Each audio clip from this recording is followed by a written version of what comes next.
the people's breakfast. Curious and bold, getting facts from the shadows. That's what it is. Now, as the city wakes and secrets stir, a bright new voice shines. The people's breakfast. Your morning, your voice, your journey. Good morning. Good morning, my neighbor. Welcome to the home of hard truths and bold insights, Radio Generation. Yes, indeed, you're very right. This is the home of hard truths and bold insights. It's the People's Breakfast. You're catching us on 88.8 in Nairobi. Mombasa, it's 90.7. Malindi, 92.1. Lamu, it's 92.6. And Garissa, 89.5. We are internationally recognized on rgk.co.ke. My name is Mungalambovi. Radio Gen KE. That is on Instagram, TikTok, pamoja na kule X platform. Right. If you also want to follow us on Facebook, we are live. It is at Radio Generation Kenya. You go there, you follow us. This is the People's Breakfast. We are starting from now, mpaka pale 10. And Yes. of course, here you're going to get all the hard truths, all the bold insights. Like, we have a lot of conversations that are shaping opinions in our country. Yeah. Shaping decision making in our country and so many other things. We are hoping that our guests will get here today and on time. Yeah, of course, yes. We have a couple of them. We shall be introducing them when the time comes. For instance, we have Professor Ogola. He's a commissioner with PRJC. We also have Otieno Mokaya. He is an advocate and a youth leader. We also do have Joakim Simiyu, who is a governance advisory and policy analyst expert. You need to be tuning in when the time comes, if of course you're not already tuned in, which I hope you are tuned in. Yeah, so let's get this conversation going. We shall start with our day that we're celebrating today. UN onatuambiaje? Today is a very I know it's a weird day. How so? That's why you won't believe it. Okay, anyway, let me just start.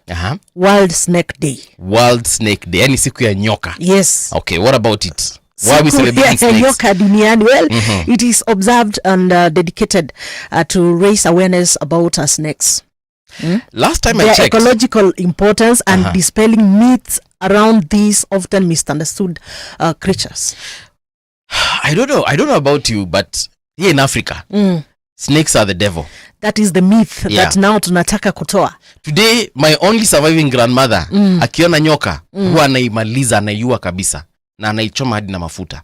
Yeah. Because where I come from, we believe snakes are not good creatures at all. There's not a single day you will find us looking at a snake and go like, oh, look at that snake, it's black. Oh, look at that snake, it's green. No. You know, originally, of course, we know snakes are associated with the devil because even in the Garden of Eden, yes. That is where we saw the snake, the first interaction of snake with human beings. And of course, ilidanganya kina mama, but no, ilidanganya binadamu wote kwa jumla. Uliona Adam hapo? Adam hakudanganywa na nyoka. Adam alidanganywa na Eve. But he ate out of the deceit of the snake. No, he ate out of the deceit of Eve. No. You know, we can argue. No, let us not start that discussion because how do you look at it? Like, you were given instructions by God. All right. Why did you have to take instructions from your wife? Because originally God gave you instructions. Do not eat from this tree. Okay. But now your wife comes here and tells you, and you know that is the reason why men always blame women. Huyu ndalinipatia. Like, you cannot take your yani, be accountable. God has told you, don't do this. Okay. Don't do. Sikuja kwanza kusema sijui ni wife. Let's go back to celebrating the snakes. Yeah, so the snakes, of course, sasa from iyo kitambo, people are like, they see the snake as the devil. Okay. While it is just a creature, by the way. It's just a creature. And you've said it's a misunderstood creature. Of course. All right. And of course, they play a very key role in the ecosystem. Like the other day, we talked of the shark. All right. So, bila snakes, pia kuna vitu ambapo hazingeenda poa. Kama, I'm trying to imagine kama nini. Sababu sisi kama Wakristo tunaamini nyoka ndio zilianza shida zetu zote, lakini ndio walileta shida zetu zote. Ni nini hicho isingalikuwa kwa nyoka ama the existence of a snake ingekuwa sawa? They do contribute, like for example, I think kuna wanyama wanakula. See, they eat some snakes. Yeah, they eat rats also. I mean, yeah, they eat rats. They also eat bats. So they do balance the ecosystem. Okay. They do balance. And again, don't you remember that this was someone's manifesto some other 2 years ago? Oh yeah, someone told us that we'll start importing snake oil. Yeah. Was it snake oil? What was it? No, the anti-venom, I think. Anti-venom, oh, yes. All right. So, sawa. I think na kuna watu wanaishi na manyoka kwa manyumba zao. Na wako tu sawa. So sisi, if we do not, we kama unaogopa snake, kaa kando na wao. Sawa. Kuna kitu kingine tuna celebrate leo? Yes, today is also a National AI Day in the United States. We all admit that AI is doing a lot in the current world right now as we speak. AI has been used in so many other areas. Like we have used AI in medication, in the medical sector. AI is also used in the education sector. AI has been used for research, like so many things. That even in the media industry, AI is very much using AI. Yes, so AI is just being used everywhere. So it is a day that is observed to appreciate the role of AI. Yes. In the current world right now. A couple of decades ago, anyone who would not even decades, let's even say maybe like 2 decades ago, had you mentioned AI, people would have looked at you as though you want to end the world. Sure. Because AI was associated with this whole thing that may come and take over the world. Machines, because of watching such movies as Terminator, we thought that AI would come and take over and we would become slaves to machines, or even machines would enslave us and kill us all. Just maintain a few of us for maybe battery usage. I don't know if you've watched a movie called The Matrix. That's what, that's more or less the storyline behind. So if we now look at 2025 compared to 2005, right now we understand AI very differently. It's quite different. Yeah. And one thing that I know most people wengine wanakataa, lakini the fact is kwamba the technology is here. Yes. And it is here to dominate everything. True. Whether we like it or not. True. And anybody who has been adamant by the way to adopt technology, most of the time you realize that wanajipata wambaki nyuma. The other day you were talking of even preachers, the clergy also being, they should be adaptive to technology AI, and everything. So it is quite important that ukiwa hapo nyumbani. I hear people by the way talking bad about AI. I don't understand. It's just that, like you've said, there are some people whose uptake of technology has been very slow. So tuwaelewe tu kidogo. I do not understand. Tuwaelewe tu kidogo, tuwaingiza tu box pole pole. Yeah, because it is here to stay, and actually kila siku inaendelea ikibadilika. Right. And it can improve. So we have to take it. Yes. All right. So RGK train ya leo inatupeleka wapi? To US. Tunaenda kule US, and it is this one alikuwa once the first lady of the US. All right. Let me guess. Is it Michelle Obama? No. Is it, I don't even know any other first lady. Alisema nini huyu?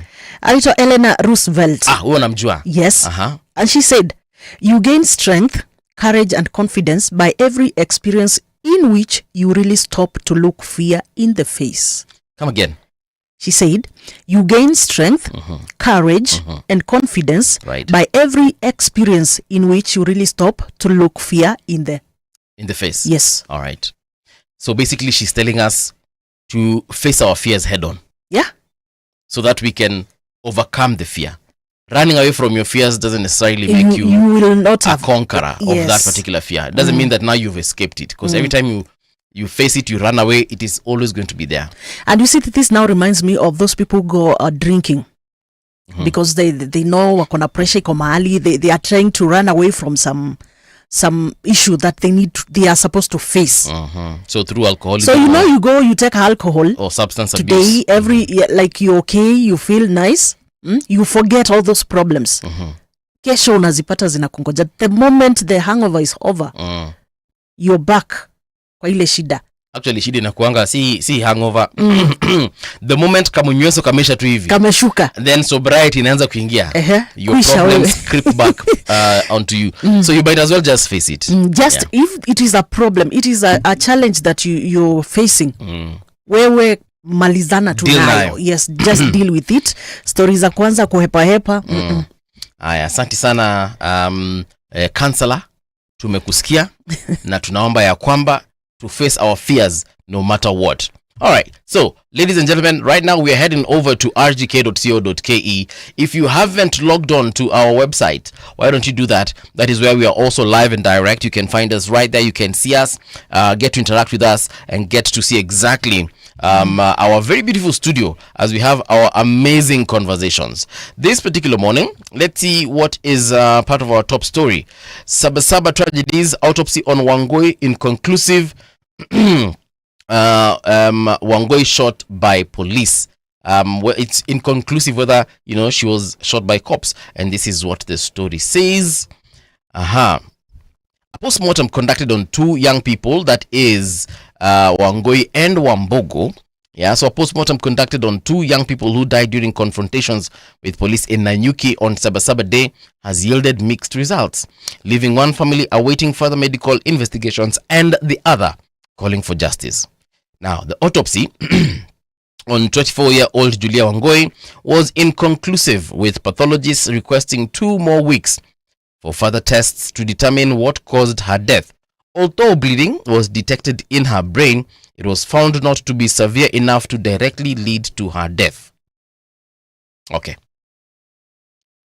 Now, from that very simple result statement, we can clearly see that there's a lot happening as far as what happened on Sabasaba is purported to have happened, or rather what happened during Sabasaba and what the family and the pathologists are saying. So here we have like 3 different stories. Yes, because if we continue to read what Dr. Peter Ndegwa said, he's the pathologist. He said that we don't see direct injury to the head. Therefore, we suspect the bleeding could have been caused by something other than trauma. That's okay. What does it mean that the girl was not shot? Sasa unajua lazima sasa tuelewe history yote, because also the team noted irregularities in Wangoi's liver, pancreas and lungs, which will be examined further. Toxicology tests will be carried out to determine if any substances may have contributed to her death. The team is also waiting for a medical report from the doctors who treated her after she collapsed while at Nanyuki Women's Prison. So if she collapsed at Nanyuki Women's Prison, maybe the fall, and this is just me as Paul Mongala Mbuvi, this is not an expert review. But so this is the other story, the other lady who died in prison. Yes, the lady who died in prison. Okay. The one I was confusing it with the other, the girl, the 12-year girl. No, okay, so now this is the lady whose father is a chief. Yeah, I get you. Yes. So now, family spokesperson Susan Rienye said that they were satisfied with the initial findings and would wait for the final report, which is expected on July 28th, which is 13 days from today. In contrast, the autopsy of 23-year-old James Wambogo, a Form 3 student at Bingwa Secondary School, confirmed that he died from massive internal bleeding after being shot during protests in Nanyuki. Now, Wambogo died as a result of quiet hemorrhage due to a single gunshot wound in the pelvic area.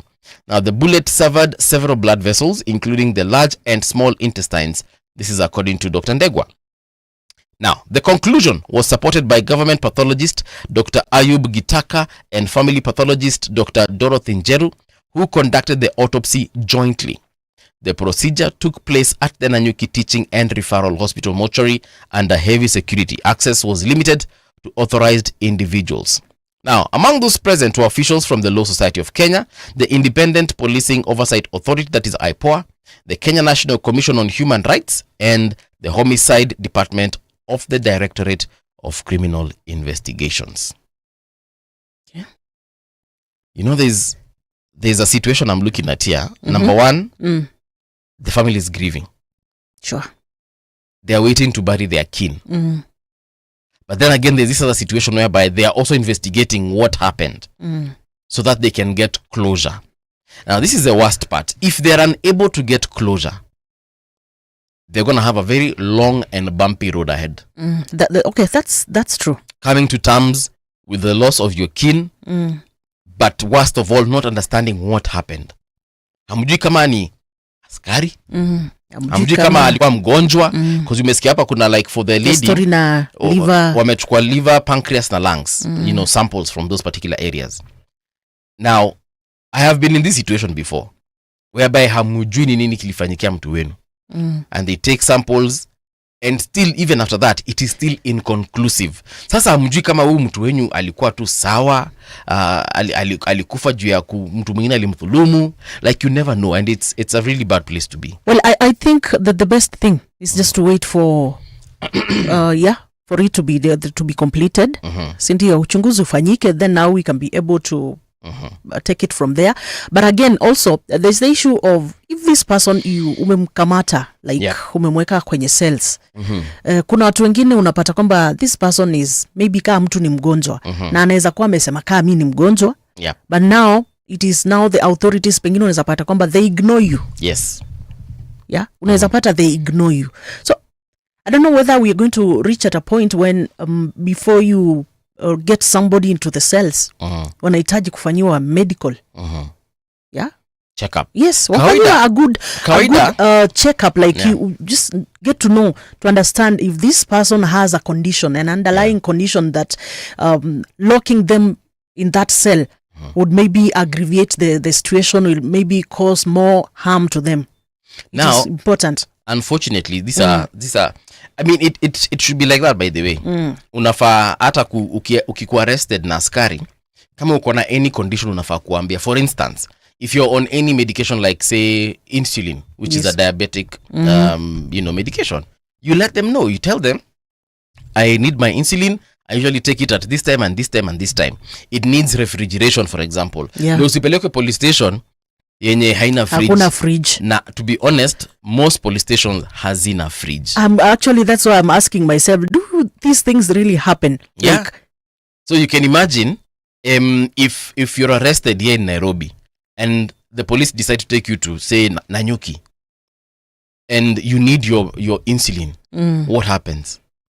Quite unfortunate. You see? Yeah. And sometimes your insulin can be very specific, such that it can only be found at a particular hospital or a particular pharmacy. Another situation that you may be going through, kuna watu wako na epilepsy. They take specific medicine, right? An attack can happen anytime. Yes. Kuna mtu wako na cancer. Huyu mtu ni mtu wa chemotherapy ama radiotherapy. Kuna zile siku lazima aende hospitali. Kuna watu wanatumia ARVs, like watu wako na different conditions, underlying conditions. So as part of the reforms, I don't know whether it is included in the police reforms that were proposed the other day and are being worked on, and are being worked on. Actually, the latest by the CS Interior. So I'm hoping that this can be also included. Like before people get locked in, it is good that they get checked. Watu wajue tu kabisa. I know it will be costly. Manake tuko na a lot of inmates in the country. But if we just boil down everything to some things we've been discussing here with the panelists who've been coming, tulisema ya kwamba police training now needs to be redone and the curriculum needs to change. Sure. Because sometimes you can be arrested and you're roughed up. Si kubaya, tuseme tu kweli wase. Sometimes you can be arrested and you're roughed up. By who?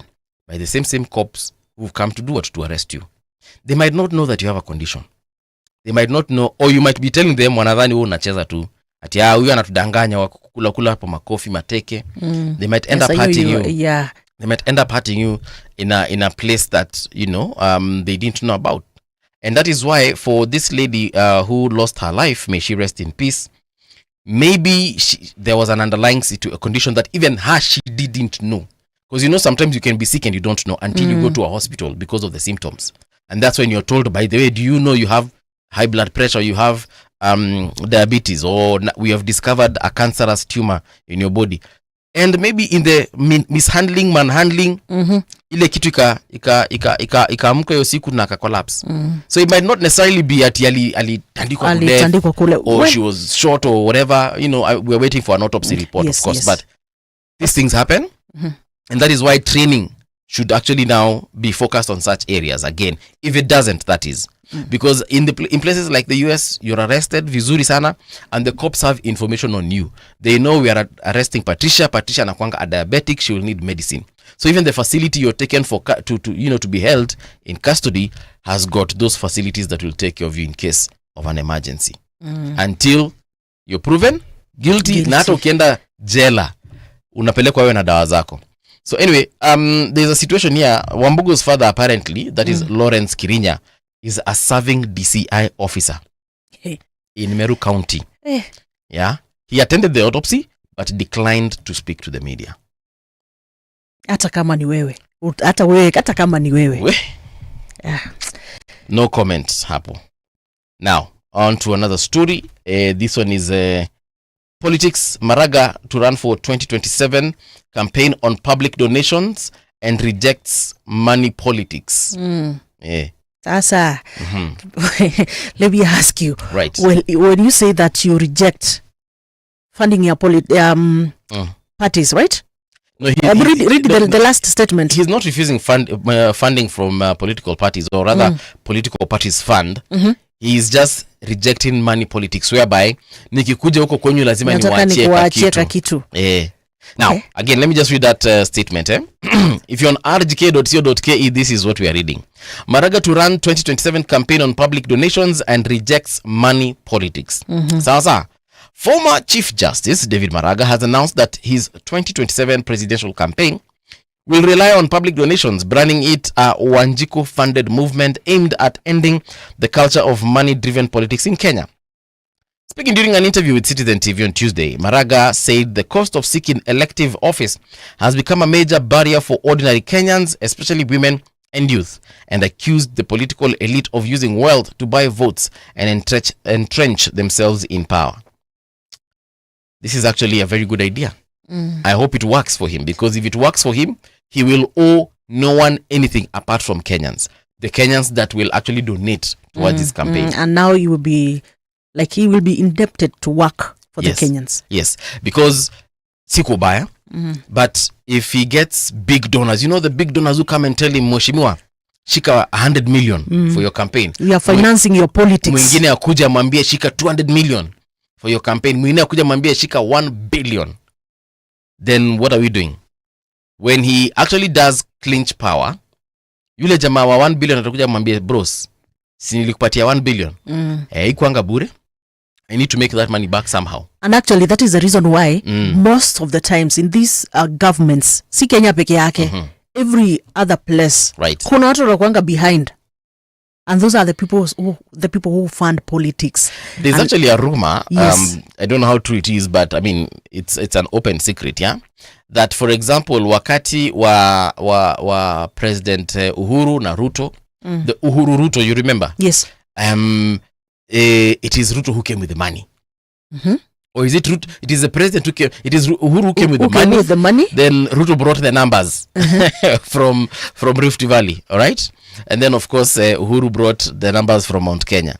Then kulikuwa of course na other lieutenants waliingia hapa na pale kando hapa, you know, akina Murkomen, akina nani, when they were running for Senate. Now them they brought two small monies. Then now they added to the numbers. Then there's another rumor that in 2022, it is Gachagua who brought the money. And of course Ruto brought some money. Yes. But he brought Rift Valley numbers and Gasha brought Mount Kenya numbers. And money. But money was the main idea. The key thing. Yes. Because they could have chosen any other person. Because it is said that Professor Kindiki was actually the proposed. He had more numbers actually. He had more numbers than is it? Yes. Really? Apparently he was to be the running mate. Right? I remember then, yes. But venye Orezo alikaa chini akaona hapa hii pesa is more needed than the numbers. Kuleta pesa pamoja na numbers, a combination. No, he convinced the rest of the Mount Kenya region to support Gachagua. That is the story that he tells. Yeah. But for me, I believe it was about the money. Yeah. So now, anyway, the point I was trying to drive home is, you see, now you're indebted to someone because he's given you money. If he's bringing money to your campaign, this is the person who's going to make you president. So this is the person that at the end of the day you will reward. Yeah, of And course. any other person that helps you clinch power. So if Maraga goes this direction of donations from people, na sema mimi sitaki kusikia watu wengine wakiambia kitu. Wajiko is enough. Sitaki historia ya Kalonzo, sitaki historia ya Mata, sitaki historia ya Matiangi. Mimi ninaenda hii kama Maraga na Wakenya wamenidonatia. You see, once he clinches the presidency, he will not need to reward anyone. He will literally look for people who will work for Kenyans. He might even put out a poster and say, I am looking for the following people. Minister of Finance, nataka kuwe na these qualifications. PS And for just- this, you nataka just kuwe na apply. this. Seme director for communications, nataka kuwe na hizi qualifications and so on and so forth. That way, if he goes that direction, it will be the best. But the question here is, will Kenyans trust him enough to fund his campaign? Will they believe, not even trust, trust is different from, do they believe in him enough to give him money and say, look, here's my 100 shillings. Mtu sacrifice lunch yake ya 50 bob, aseme CJ Maraga, hii nimekupatia, endo kuwe president wangu. Sasa, let me ask you a question. You know, we need to be honest. Right. Most of the time, the reasons why people need money for politics is basically what we had talked to give people money. Most of the time. Right. Because there are some basics. Kuna tu zile basics ambazo, of course, you have your own funding. Kuna ile ya party and so forth. Then now, hizi pesa zingine ndo zile za kwenda campaigns, zingine mnaenda mmapatia watu kule. So if Wajiko says that I don't want to be bribed for me to give you a vote, Right. hata hiyo do Wajiko hahitaji kutoa. Yes. Si tunangoja tu 2027. 2027 ikifika, tunatoka tunasema it is Maraga. Bora alishatangaza kila mahali kwamba me I want to go for this seat. So Wajiko doesn't even need to have to contribute that money, the funding that he wants. Right. Yeah. Now, this is what I'm thinking. Let's look at a presidential campaign and what is needed. I have never campaigned in my life. I think I did a university campaign. There's one time I wanted to become a university official and I failed terribly. But that time the only money I needed was for posters to put around the university and pay people to be my agents. Yeah. Right? And just because university unatembea, you don't even need a vehicle. Mi sikutafuta gari. But my opponents walikuja na magari. Walikuja na posters za nguvu kuliko zangu. Mimi niliji designia my own posters. Right? Maybe that's why I failed. But at the end of the day, if I'm looking at my campaign and Maraga's campaign, they're obviously different. Maraga needs volunteers all over the country. And these people need salaries. Or at least a stipend. Because utanieka pale nikuwe volunteer wako na hata sina lunch. Right? He will need posters, obviously, vehicles to move around the country. That means he's either going to buy vehicles. I don't know how many vehicles he has right now, but I think serikali nipatia gari kama 2 hivi when he retired. So, but he will need more vehicles and you need more fuel. Okay, of course. He will need agents to make sure that they are campaigning for him all over the country because he can't be in all places at once. Now watu wana need kufanya nini? Kuchotewa.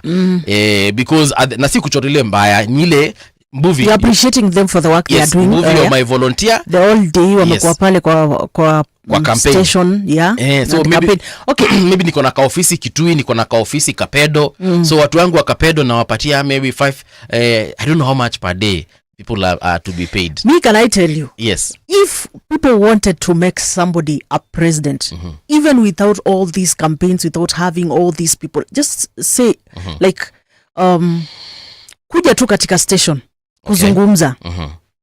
And a few people, like if kama mimi niko katika a certain community and we are like, we have always longed for this change.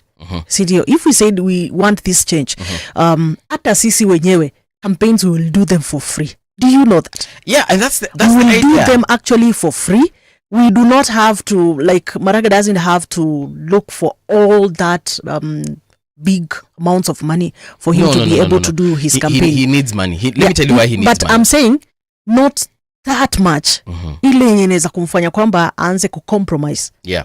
He's standing. I'm not saying that he needs money to bribe people.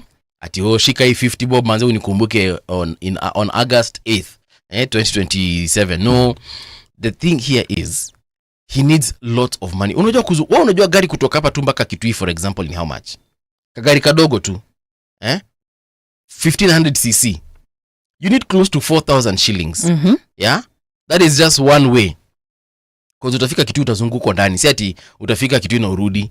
Yeah? Aya. Let's take even another destination. From Nairobi. Because I'm assuming he's going to be operating from Nairobi, maybe going to other places. Yes. So from Nairobi to Mombasa, you're not going by plane. You're going by vehicle, by car, by road. Do you know how much that will cost you in fuel alone? A small car, again, if you're taking 1500cc, you're probably going to spend 7,000 shillings one way. Distance ya 500 kilometers. Usisahau utafika Mombasa, uzunguke Mombasa ni a very large county, Utoke Mombasa uende Malindi, Kilifi, huko kote, Kwale, whatever, ukizunguka huko kote. You need money, and by the way, you're not moving with one vehicle. You're moving with very many vehicles. Okay. And there are some places you will go and spend the night there. Actually, even several nights. That's why I said with your team. So that means you're looking at not just fuel, you're looking at accommodation. Kuna other costs, You're looking at food and entertainment, because watu pia utawapeleka tu kwa wakae vitu nde. I do not know whether this has ever worked, but if today we decided like we really needed a change, na tulikuwa tunataka mtu. Right. Tumeona venye maandamano ya Gen Zs were organized. Na mostly these people have used technology. Hata saa hizi watu wakataka vizuri. Do you know, even without somebody going mpaka wasijui wapi, bado unaweza kuvotia the right person if you were to use technology vizuri. Do you know technology will be used for sure, yes, but you also need airtime for that technology. You need bundles for those computers. Sasa hizo sindo zile atahitaji pia yeye aingie kwa investment zake akonazo. Sasa investment zake atasota. You see, at the end of the day, assuming he loses the presidency, he loses the whatever, the campaign, right? He doesn't become president. Na ameingia baka kwa biashara zake. Sasa si ataanza kutuwekea pay bill hapa tumsaidie hata kulipa rent. Is that what you want for former CJ? Ndaka tuingie kwa traffic kidogo. Then when we return, we shall be deciphering this whole campaign situation. Traffic. Yeah. So I'm looking at Mombasa Road right now. Let me start with that particular road because it is very notorious when it comes to traffic. Right now, I'm looking at Imaradaima area heading towards town. The only complaint is probably at that car stretch at Panari Hotel heading towards town. That is Bob Mill, around that area. Tulisema hapo kuna katofi kidogo tu because of that road construction situation going on. So after that the road is very clear. Ni kama watu wamejua wametoka mapema. So the traffic there has cleared up all the way into town. Langata Road, hamna shida yote kutoka Bomas of Kenya heading into the CBD. Naangalia barabara naona mko tu sawa sawa, mkifika Weston Hotel, mkifika pale hivyo Bunyala nini mko tu sawa. And then we have let's see, do we have any problems on Ngong Road? I know you're looking at Ngong Road. What's happening on Ngong Road? Ngong Road tulisema kawaida yake, there is that junction area pale kuna kwanga na mashule by the end, like kila asubuhi every other parent na gari akipeleka mtoto wake shule. So that is the reason why that area is usually having a lot of traffic. Prestige because of course of the junction. Yeah, and in community as you drop into town, pale lazima kuna congestion as you join the CBD. Then looking at umesema Langata Road, I'm seeing around Nyayo Stadium, that is where we are seeing a little of a snarl up. Then Jogoo Road pia I'm seeing things are quite okay, except tukija kufika City Stadium, that is where we are seeing a bit of a snarl actually kutoka hapo kuingia town. But it is moving. Okay. See like you're being stuck there, it is moving. Then Thika Road, kuanzia I'm seeing a survey. Kuanzia pale survey, yes. As you get through Pangani, then Ngara, as you get to town, hapo pia, but it is moving. The beautiful thing ni kwamba yes, kuna congestion but moving. All right. Yeah. I'm looking at Thika Road right now. So if you're coming from Survey, getting onto Mathare, that is the Muthaiga roundabout. Then past that, ukienda Pangani, a little bit of, actually no wait, it's not a little, it's huge. That's what I've just talked about. Yeah, that traffic is huge. Yeah, and then but after that, Guru Nanak mkiendelekea mpaka town mkutusa. Anything that we need to know, you can always holler at us at Radio Gen KE across all socials. Traffic on Radio Generation. All right, so before we move away from this Maraga story, he's going to need money whether he likes it or not. The question is he going to be compromised at this particular point in the initial stages? He has said that this is a Wanjiko funded movement. We wish him all the best. And if you're supporting any candidate, by the way, whether it's Maraga or Kalonzo or President Ruto, and you'd like to support them, I'd rather they come out and tell us that it's also a Wanjiko funded situation as opposed to what we have been seeing. Yes. Lakini shida tu ni moja. Mimi nakumbuka kuna wakati Kalonzo alishikilia hivi pay bill number. Sijui alipata pesa ngapi. Si kama watu walichanga. Sijui alipata ngapi. Well, looking at the hard economic times that people are going through, I see there is a problem somewhere. Hawezi kosa ka 50 bob for your favorite candidate. Kila mtu arushe ka 50 bob. How many Kenyans are there? 50 million, eh? How many are in a position to send that ka 50 bob? Let's even say roughly 10 million. Okay? Anu watu wako na hustle zao, employment and so on and so forth. Assuming Maraga even targets 5 million of those 10 million people. These are not just the ones who will vote, but those who are able to send him something. So 5 million of them, if they truly believe in him, each one sending 50 bob. You know that's 250 million for his campaign. And that is enough to run and azunguke Kenya yote. So you are alipe watu mishahara, not even ati stipend ile ya asanti, kale ka lunch tunaketanga ka lunch. Alipe watu mishahara. Alafu angojee kuapishwa ama? I think the biggest support is the vote. First of, the biggest support that you can give anyone, it is the vote. Because unaweza toa 50 bob yako and then you do not vote for this person. Kumfanya kazi ya bure. No, by the time nakupatia 50 bob, Patricia, ni kumaanisha ninataka nikupe kura. Hiyo 50 bob yangu ni kama kura pia. Unaweza nipatia 50 bob saa hizi, but with time umeenda umepewa 500 uko nje. Unasema hata hiyo 50 bob imeenda, nisharegeshewa 50 bob yangu mara 5. Upatiwe na mtu mwingine. Yes, na unapeleka vote huko. I think Kenyans by the way tunahitaji tufike ile level ya let money not change your standing in terms of the person that you want to vote for. So una time tulikuwa tunaambiwa kula kwa huyu, kura kwa nani? Kwa mwingine. Kula kwa huyu, kura kwa mwingine. Actually kula zote, lakini please ikifika kwa kupiga kura, usifikirie na mfuko wako. Fikiria yule leader, kiongozi atakaye tupeleka mbele. That money comes with conditions. Have you not seen that? Like the last election. No. Atajuaje hujampigia kura? Let me tell you something what happens. You know, like after the last election, what people are doing. Unaenda mpaka upige baloti yako uonyeshana umeniekea Tricia tick. Then unakujia mshahara. That is what happens. So if I take the first tick and then I share it to 100 people, mheshimiwa atajua aje that that's the same tick as mine? I think there is somewhere kuna number fulani walikuwa nataka waone. You know, so you can see the ballot number. Wakwenda huko. Yeah, you utaona ballot paper number utaiona pale hivi. So there is something mtu ataangalia yes, this is hii ni ya huyu, hii ni ya. So those are things that happens. Yeah, so ni kazi mingi. Ni kazi, lakini mtu anataka hiyo 1000, anataka hiyo 500. But then there's a story here about about a civil service in Kenya. Actually in Nairobi here. It is a story by Brenda Soki on our website, which says Ruku unveils mandatory attendance register as civil service tightens work discipline. Ruku said the government is set to engage supervisors at every administrative level, from sub-county to the national offices, to spearhead the reform process. Public Service Cabinet Secretary Ruku has unveiled the new measures aimed to tighten discipline and enhancing productivity within the civil service, including the introduction of a mandatory your attendance register for all government employees. Okay. Yeah. Na yeye alizungumza akiwa kule Nyeri yesterday where he was set to engage supervisors at every administrative level, from sub-county to the national offices, to spearhead that reform. Civil service. Yes.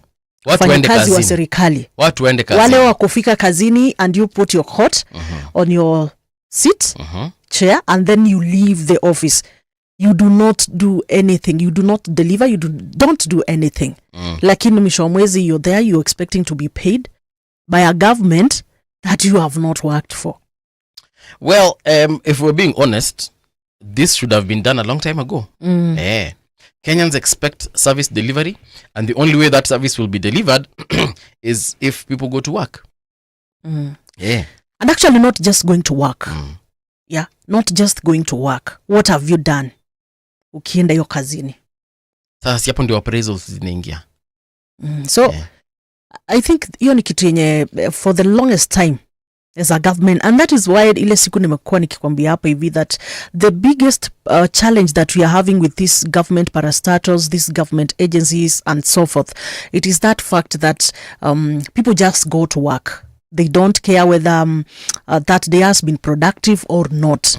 So mtu anaenda pale hivi because they know they are being paid by the government. Si pesa ya mtu inatoka kwa mfuko, but they forget that hii pesa inatoka kwa mfuko ya watu. Yeah. So mtu anaenda kazini, anawekelea koti lake pale, alafu anaingia anaanza kufanya vitu zingine personal within that building, ama within that office, but you doing things that are quite different. Yeah. So at the end of the month, the people who run businesses from government offices. Yes. Utakuwa unaona wageni wanakuja. You think they are coming for business, like they are coming for official appointments, Government but they are coming, but they are coming for official personal businesses. You get which is quite unfortunate because the government spends a lot, and especially on these parastatals zenye mwisho wa mwaka, unajua, because they are not being asked for profits and so forth. That is the reason why people are just so reluctant. That's why mtu akifikanga kwa nasema mimi nimefika. Kuna watu wanarun biashara zao kutoka kwa ofisi za serikali, which is wrong. You wouldn't do that in the private sector, and that is why the private sector pays better, and people produce better results within the private sector. That is why private hospitals will always be better than Gava hospitals. But there are countries. Recently there was an event here in Nairobi. It was a university university expo. So universities came from all over Europe. It was a Europe universities expo. So we had universities from Germany, Italy, Belgium, France, and many other like Malta, and many other countries from the European Union. And I sat with a lot of the lecturers from those universities, just wanting to find out what is so unique about your universities that cannot be found here in Kenya. And I sat down with the German people, and this is what the Germans told me, that in Germany almost all universities are public, very few private institutions, and the reason why they are there is because they provide some of those courses that might be considered by other people useless. But the major ones, engineering, medicine, biotech, they're provided by the government. And they told me that you wouldn't even know the difference between a public university and a private one. Yeah. Like ukiwa kwa hutajua tofauti. Why? Because number one, they are equally funded, and they all have the same experts. Like in terms of wote kwanza equipment wise wako sawa. So ukienda kusomea medicine hapa, wenda somea university A na university B, hakuna tofauti. Method of teaching, mode of teaching, everything is the same. And that is why they have excelled. The governments there have empowered the universities to be the way they are. All right? Even Belgium. Actually, I think Belgium hawana private university. Zote ni za gava. Now, if you compare that to Kenya, if you study biotechnology at University of Nairobi and at Kenyatta University, first of all, huge difference. Yeah, yes. The curriculum is very different, but you're studying the same thing. And you will all graduate with a bachelor's of science in biotechnology or biochemistry. Very different. Aya. Ukisomea the same biotech at say maybe Mount Kenya University, different. Tena sana. But nyinyi wote mtatoka pale na BSc in biotech. So you'll find that chances are the private university has got better equipment that is functioning. The classes are smaller in terms of the number of students per class. So that means even the lecturer has got a better, they have easy work, engagement to the student. Yes. So you have enough time even with your lecturer, as opposed to a public university where you'll find the same course. At a private university you'll probably have 20 students. Hapa kwingine utakuwa na 200. Mimi KU kuna wakati nilikuwa kwa class imejaa mpaka tunasomea kwa dirisha. Yeah, I remember. Mumejazana, my friend. But there's also a time I went to a private university around here in Nairobi, and the class by day tuko tunasoma actually kwa hall. They call them lecture halls. Yes. So you realize that kutoka pali mwalimu amesimama, the lecturer amesimama. Actually you are surrounded, hata yeye mwenyewe he can't move. Now this is a private. And this was a private university. Actually, I remember some other day seated just kwa mlango nje. Umeketi hapo ndo uweze kuona. And you do not have a projector, you get. You do not even have a projector. So you're even struggling. Huwezi kusikia hata anasema nini. I think these are some of the challenges that I think the Commission for University Education also wanahitaji kuangalia. And because for the longest time, of course, in Kenya universities kuna times zilikuwa chache. Ndio. But then with time kuna zingine zikakuja the private and even new ones wakapewa charters and now they are able to. And now the problem comes with the funding. That's education in our country. Yes. That's the thing, because pia mkiapply nyinyi wote hamtakuwa rejected. Let's not forget that also public universities now are taking private students. What are called self-sponsored students, right? And actually they are the ones this is what they are saying, that those private sponsored students are the ones who are really sustaining the universities, most of these public universities and even the private ones. Yes. Wewe sasa niambie kama course yako unalipa 30,000 as a public sponsored student, na mimi as a private sponsored student for the same course nalipa 150,000. You are given, yes, about 90,000 compared to. So that is the reason why of course they cannot So unapata private students ndio na sustain the universities. But at the end of the day, they are businesses, whether private or public, and they need to make money one way or another. They need to make money.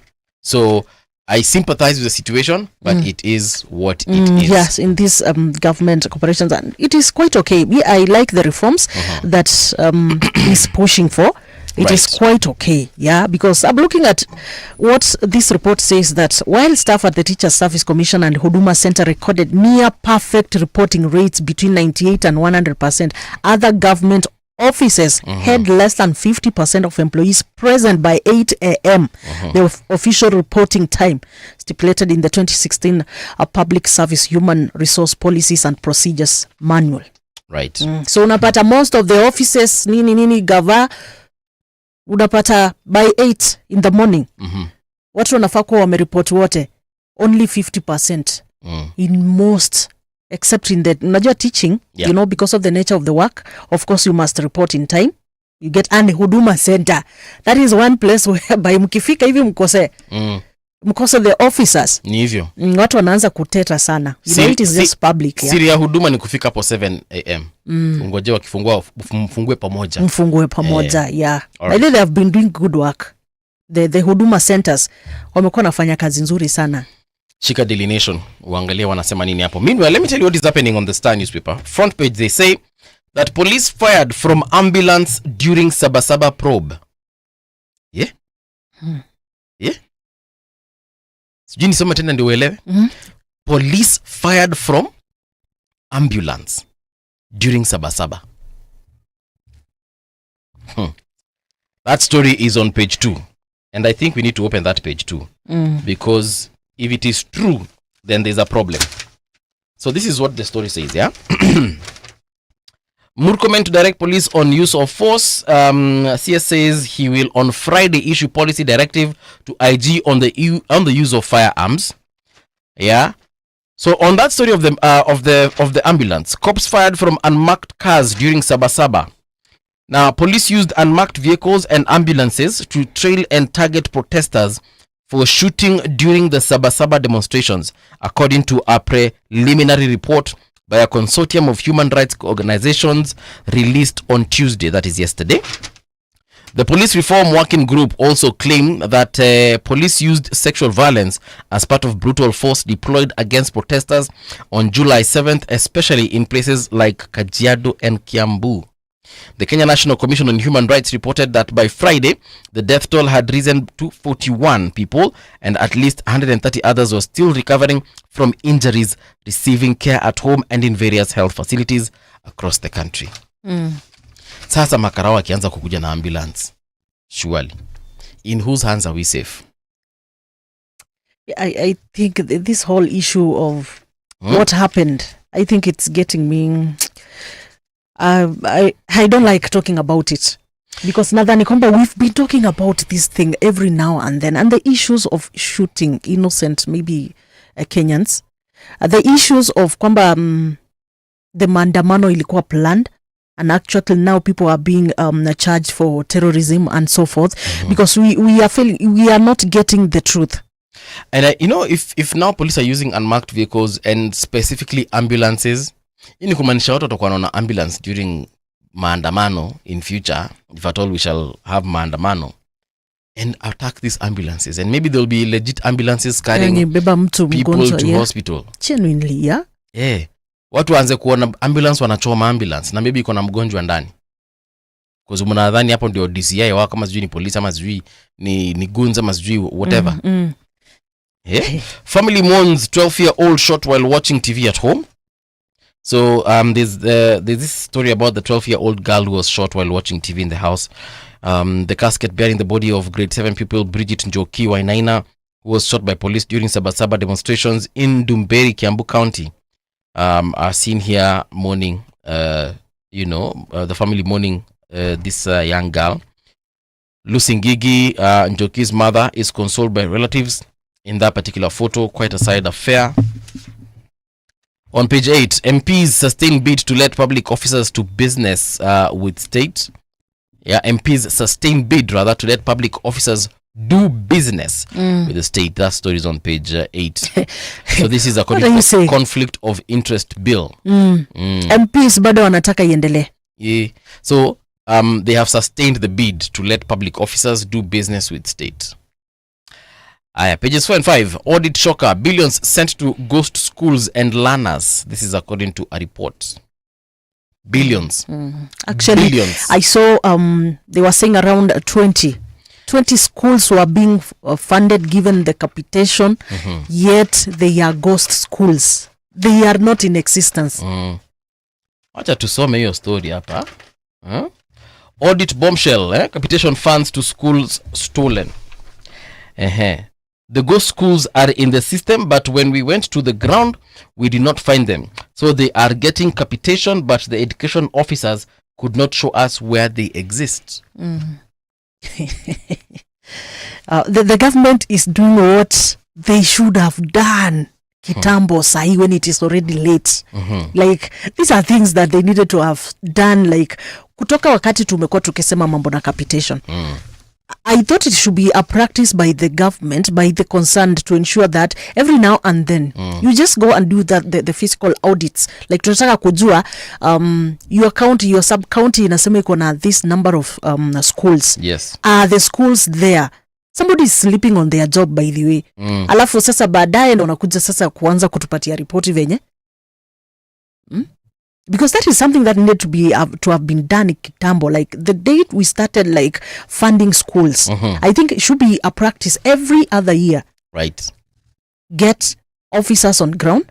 I know that the physical audit could be another costly affair. So, but still they can be done, because it is more costly to be funding ghost schools than to incur that cost to take you to check whether these schools really exist. It is a practice that should be done every now and then. I think there should be like a database. No, database is there. No, that can be accessed by the public. I don't know if it's there, but there should be a database whereby mimi kama Mungala Mbuvi ninaweza ingia huko ndani niangalie, for example, in my county. How many schools are here? Then I confirm that yes, I know this school. But the data is usually there. You know, all this is it publicly all available? This government like, is there a website I can go check? www.capitationofschools.com. You can check. That one I know, because most of these government petition ipatiyo website, government offices, most of these government corporations and offices, most of them they have that part of data. You have to put data on your website, so that if people have anything, they can come and check. It's only that. For example, like, we just ignore, like, sisi kama like us, we did not even think like such a thing can happen. You know the reason I'm asking that? It is because just the other day we saw was it the Kitui senator? Yeah, Kitui, who wrote to TSC and asked, tell the number of teachers in my county that are receiving hardship allowance. Okay, and how many are not, and why do we have 13, for example, receiving and the remaining 27 not getting anything? The reason I'm asking whether if that information is readily available, how comes our MCAs now ndio wanakuanga closest to the ground? Hao ndio wanafaa kwa kijua shule fulani imereceive na shule fulani ja receive. That is what I'm saying. So in kumaanisha pia our elected leaders are failing in their job. That's what I have said. Like basically, people have failed in their work because like if I'm the MCA of this area, I know the number of schools that we have. When we are talking of school capitation, actually because they also have that oversight role, the MCAs, right? So if we are talking of yes, na senators, if we are talking of schools in our area, we know sisi tunakangana shule ngapi. So I think it is mtu tu umeenda pale ukaangalia kwamba okay, at this time round naona mashule wamepewa this amount of capitation from my county or from my ward. I know we have this number of schools. Na unaangalia like nani amepewa ngapi. That is somebody's responsibility, and that is what I'm saying. Because I'm thinking, I don't know, maybe we need to be educated on this one, but I'm thinking my MCA should be knowing the number of schools in his ward. Yes, na ajue akiangalia report ajue hapa kuna ghost schools zimetajwa because hii shule siijui, hii na hii siijui, because again our MPs ndio wanatupatianga bursaries kwenda hizo mashule. So mbona MP ajui? Ama ni part of the team yenye nakule pesa. I think it's just a matter of people not knowing like this is what I am supposed to be doing. Like I'm an MC, okay, what wanajuanga, and most of the time I know the only areas they give so much attention to ni hizi za kwenda kwa bunge pale, you get. But then unapata kuna vitu zingine chini ya maji that if they were just keen about them wanaweza kuelewa, like tunaweza kuwa tunazuia this kind of loss. Hapo kuna kitu inafanyika hatujui. Hatuelewi. And I'm thinking perhaps even the elected leaders are in on this, because there is no way you can have a ghost school in your ward or constituency or your county and that ya ujui. Ama mashule zimefungwa. Hakuna. There's a school I saw around, is it Nakuru County? Kuna shule walikuwa wamefungwa wakisema kwamba haina wanafunzi wa kutosha. Nambole natumiwa pesa? No, that one sisemi kama I'm just saying kama ni ukweli. But it was all over, like it was something that means of course the Ministry of Education and the concerned, of course they got to know what was happening. You know, if a school has been closed officially, that information of course gets back to the Ministry of Education, and to all the stakeholders. Right. Yes. Haraka, let's see what is happening on the Standard. Reign of anarchy. From burnt hospitals to brazen looting, Kenya is spiraling into a state of orchestrated anarchy, fueled not by criminals in the shadows but by power-hungry elites in plain sight. As goons terrorize citizens and vigilantes rise in retaliation, the government issues threats with one hand and shields allies with the other. With 2027 polls looming, what the country is witnessing isn't just unrest, it's a chilling rehearsal. 42 people apparently lost their lives on June 25th and July 7th. 600 people who were injured in the protests, with Interior CS Murkomen claiming the bulk, that is 496, are police officers. And then 1,500, those in police custody, arrested in retaliation or in relation to the demos. That is what is on the front page of the Standard. That is on the Daily Nation. The biggest story, of course, is the scandal about stolen free school funds, whereby we have phantom institutions fraudulently received 3.7 billion capitation over 4 years. The Office of the Auditor General has exposed shocking fraud that saw 33 non-existent schools receiving billions of shillings in the past 4 years, even as thousands of public primary and secondary institutions across the country are teetered to the brink of closure due to the underfunding that has piled up to a staggering of 117 billion shillings. We have just discussed about the whole issue. Ya ghost schools. Vile tu juzi pia tumeongea kuhusu ghost workers. So hizi ni biashara za watu anyway. So there's also a story about the CS Interior. Can we look at it after the news? Yes. All right. So here we go. Winnie Maganga with the news. When we return, of course, we shall be introducing our guest and telling you what more is trending on the headlines.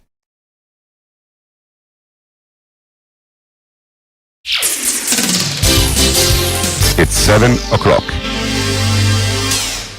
Radio generation, the sound is fine. Pump it up, turn it high all the time. Let the music move you, let's sway.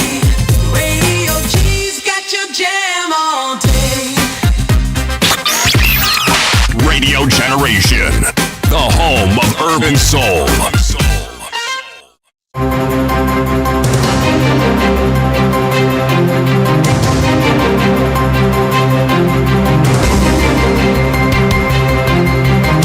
This is the Radio Generation News. Good morning, I'm Winnie Maganga. A total of 42 people were killed and 1,500 others so far arrested across the country in connection with the violence and destruction witnessed during the June 25th and July 7th demonstrations. This is according to Interior Ministry. Interior Cabinet Secretary Kipchumba Murkomen described the 2 days of unrest as pure premeditated criminality, deliberate, dangerous and deadly disturbing. Addressing the press on Tuesday, the CS noted that the two events were not protest but a coordinated campaign to subvert public order and the constitution. Arising out of this unprecedented attack, close to 1,500 people have been arrested countrywide and are facing various charges including terrorism, murder, robbery with violence, sexual assault, arson, malicious damage to property, and targeted attacks on strategic national infrastructure. Of these, 50 individuals are currently under investigation by various crimes investigation units, while 71 cases are being handled by the anti-terrorism police unit for offenses. Emotions flowed during the funeral mass for 12-year-old Bridget Njoki, who was killed by a stray bullet on the evening of Sabasaba protest in Kiambu County. Lucy Ngugi, her mother, reflected on the person she had hoped her daughter would grow up to become. The late former pupil of Benson Jao Primary School was eulogized by her mother as warm, affectionate and loving child. Ngugi lamented that their family chain had been broken by her daughter's tragic death. You are too innocent, Bridget, to even understand about the demonstrations at home. We thought we were safe, but the bullet got its way. To Bridget, my daughter, Sabasaba will be forever etched in my heart. I lost part of me. I'm shattered beyond words. 12 years seems like a day. And Bridget, you will forever be 12 years old. I thought you will grow and be a beautiful woman. 8 key suspects linked to the July 3rd, 2025 arson attack on Mawego Police Station in Rachuonyo North Sub-County were arraigned at Kahawa Law Court. The suspects have been detained under custodial orders issued by Oyugi's Law Court and charged with several counts of terror-related offences. They were rearrested on July 14th, 2025, following closure of the miscellaneous application and transfer to the Anti-Terrorism Police Unit headquarters in Nairobi for arraignment. All the suspects pleaded not guilty to the charges and remanded at Committee Maximum Security Prison pending further hearing. A man accused of posing as a traffic police officer and violently robbing 999,000 shillings from an Indian national in Westlands, Nairobi, will remain in custody until July 22nd. Ezekiel Mutuku is facing robbery with violence charges after allegedly trailing the victim from a bank, blocking his car, and alongside an accomplice robbing him at gunpoint. He was later arrested in Eldoret after DCI manhunt and found in possession of police-issued items, including a cup and a crown badge. What was the circumstances of his arrest in Eldoret so that it was made and we started tracing them? Using some intelligence, we noted that they were to commit another offense in Eldoret. So that's when we ambushed them there. And unfortunately, during the arrest was at the DTB Bank. Yes, that's where we managed to nab them. A Milimani Commercial Court has ordered the former United Democratic Alliance nominated Senator Gloria Orwoba to pay Senate Clerk Jeremiah Nyengenye 10.5 million shillings for defaming him through social media platforms. Magistrate Ruguru Ngotho issued the order after he found the former legislator guilty of publishing defamatory and malicious statements on her social media handles and on her WhatsApp status accusing Nyengenye of sexual harassment. Magistrate Ruguru also ordered the former nominated Senator Oruoba to offer a suitable and fitting apology in terms that will be approved by the complainant, Senate Clerk Nyengenye. However, Oruoba, in a statement, has vowed to fight back. Jeremiah Nyengenye, the clerk of the Senate, took me to court on defamation claims. And in fact, this was the funny thing. The matter was brought to Parliament through him, because he's the one that pushed behind the scenes that it was brought to Parliament when I was absent. They discussed it in my absence. I responded when I was in New York through a video. He took the video, and that is the video that he took to say that he was defamed. My claims are still on the table. And that's the truth on Radio Generation. Good morning, I'm Winnie Maganga.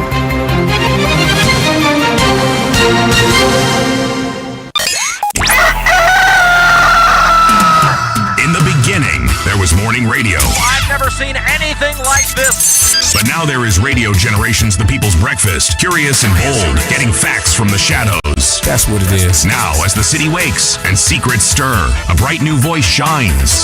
The people's breakfast. Your morning, your voice, your journey. You got it locked. Good morning. Good morning, my neighbor.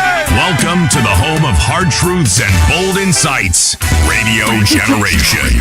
Yes, indeed, this is Radio Generation. My name is Mungana Movie, 88.8 in Nairobi, internationally recognized on rgk.co.ke. This morning, we have an esteemed guest, Professor Fred Ogola, and we're just talking about something off air. I don't know if we should bring it to the limelight. Fear is gone, because of course there's a different conversation we're going to take, but let's just bring it because now tumeshaambia wa Kenya that tulikuwa tunaongelelea, and it's only fair we introduce them to the convo. So there's this whole issue of a bloated gava. And the biggest problem we're having right now is the fact that Kenyans are saying that we have a co-president in the name of Raila Amolo Odinga, the broad-based government that was introduced a couple of months ago. And now you're telling me the reason why status budgets have been doubled almost, sometimes even surpassing the double mark, is because they are now funding the office of Raila Odinga? Yes, Raila Odinga has an office. All right. It is an informal office, but it is equally funded. You saw they had a meeting in Karen. Right. He was sitting as co-president. Raila Odinga is co-president. Yes. Because some people are saying, Raila should be put prime CS. He should be deputy president. We already have a prime CS. But if he is a co-president, right, between Kindiki and Raila, right, who calls the shots? In fact, Raila can make Ruto do what Ruto might not want to do, but Kindiki will follow orders. In fact, if Kindiki does not follow orders, yes, Kindiki can be impeached. Can Ruto impeach Raila? Actually, the position that he's in right now is unconstitutional. It's not in our constitution. It's a position that is not impeachable because it doesn't exist. It has. You look at advisors. Did you know the advisors increased in State House? Jaoko is advisor in State House, isn't it? Yes. Whom is he advising? Ruto or Raila? I would like to believe he's advising President Ruto. No. I'm very happy with their optimism, but the truth of the matter is that he is not there to advise Ruto. He's there to advise Raila. Okay. There are some people who are added in State House as advisors. If you look at the number of State House staff have increased. Yes. Raila do not need an appointment to enter State House. He just drives in. He drives out. And some of the people drives in, drives out. People like Makolo. He just drives in, drives out. Those people are advising Raila on how to deal in this broad-based government. So a person like Professor Kisiangani. Yes. Who is Professor Kisiangani advising? He's advising Raila Odinga. No way. If they have been advising Raila for all those years on how to deal with William Ruto, how will they now start advising William Ruto on how to deal with Raila? Who has appointed them?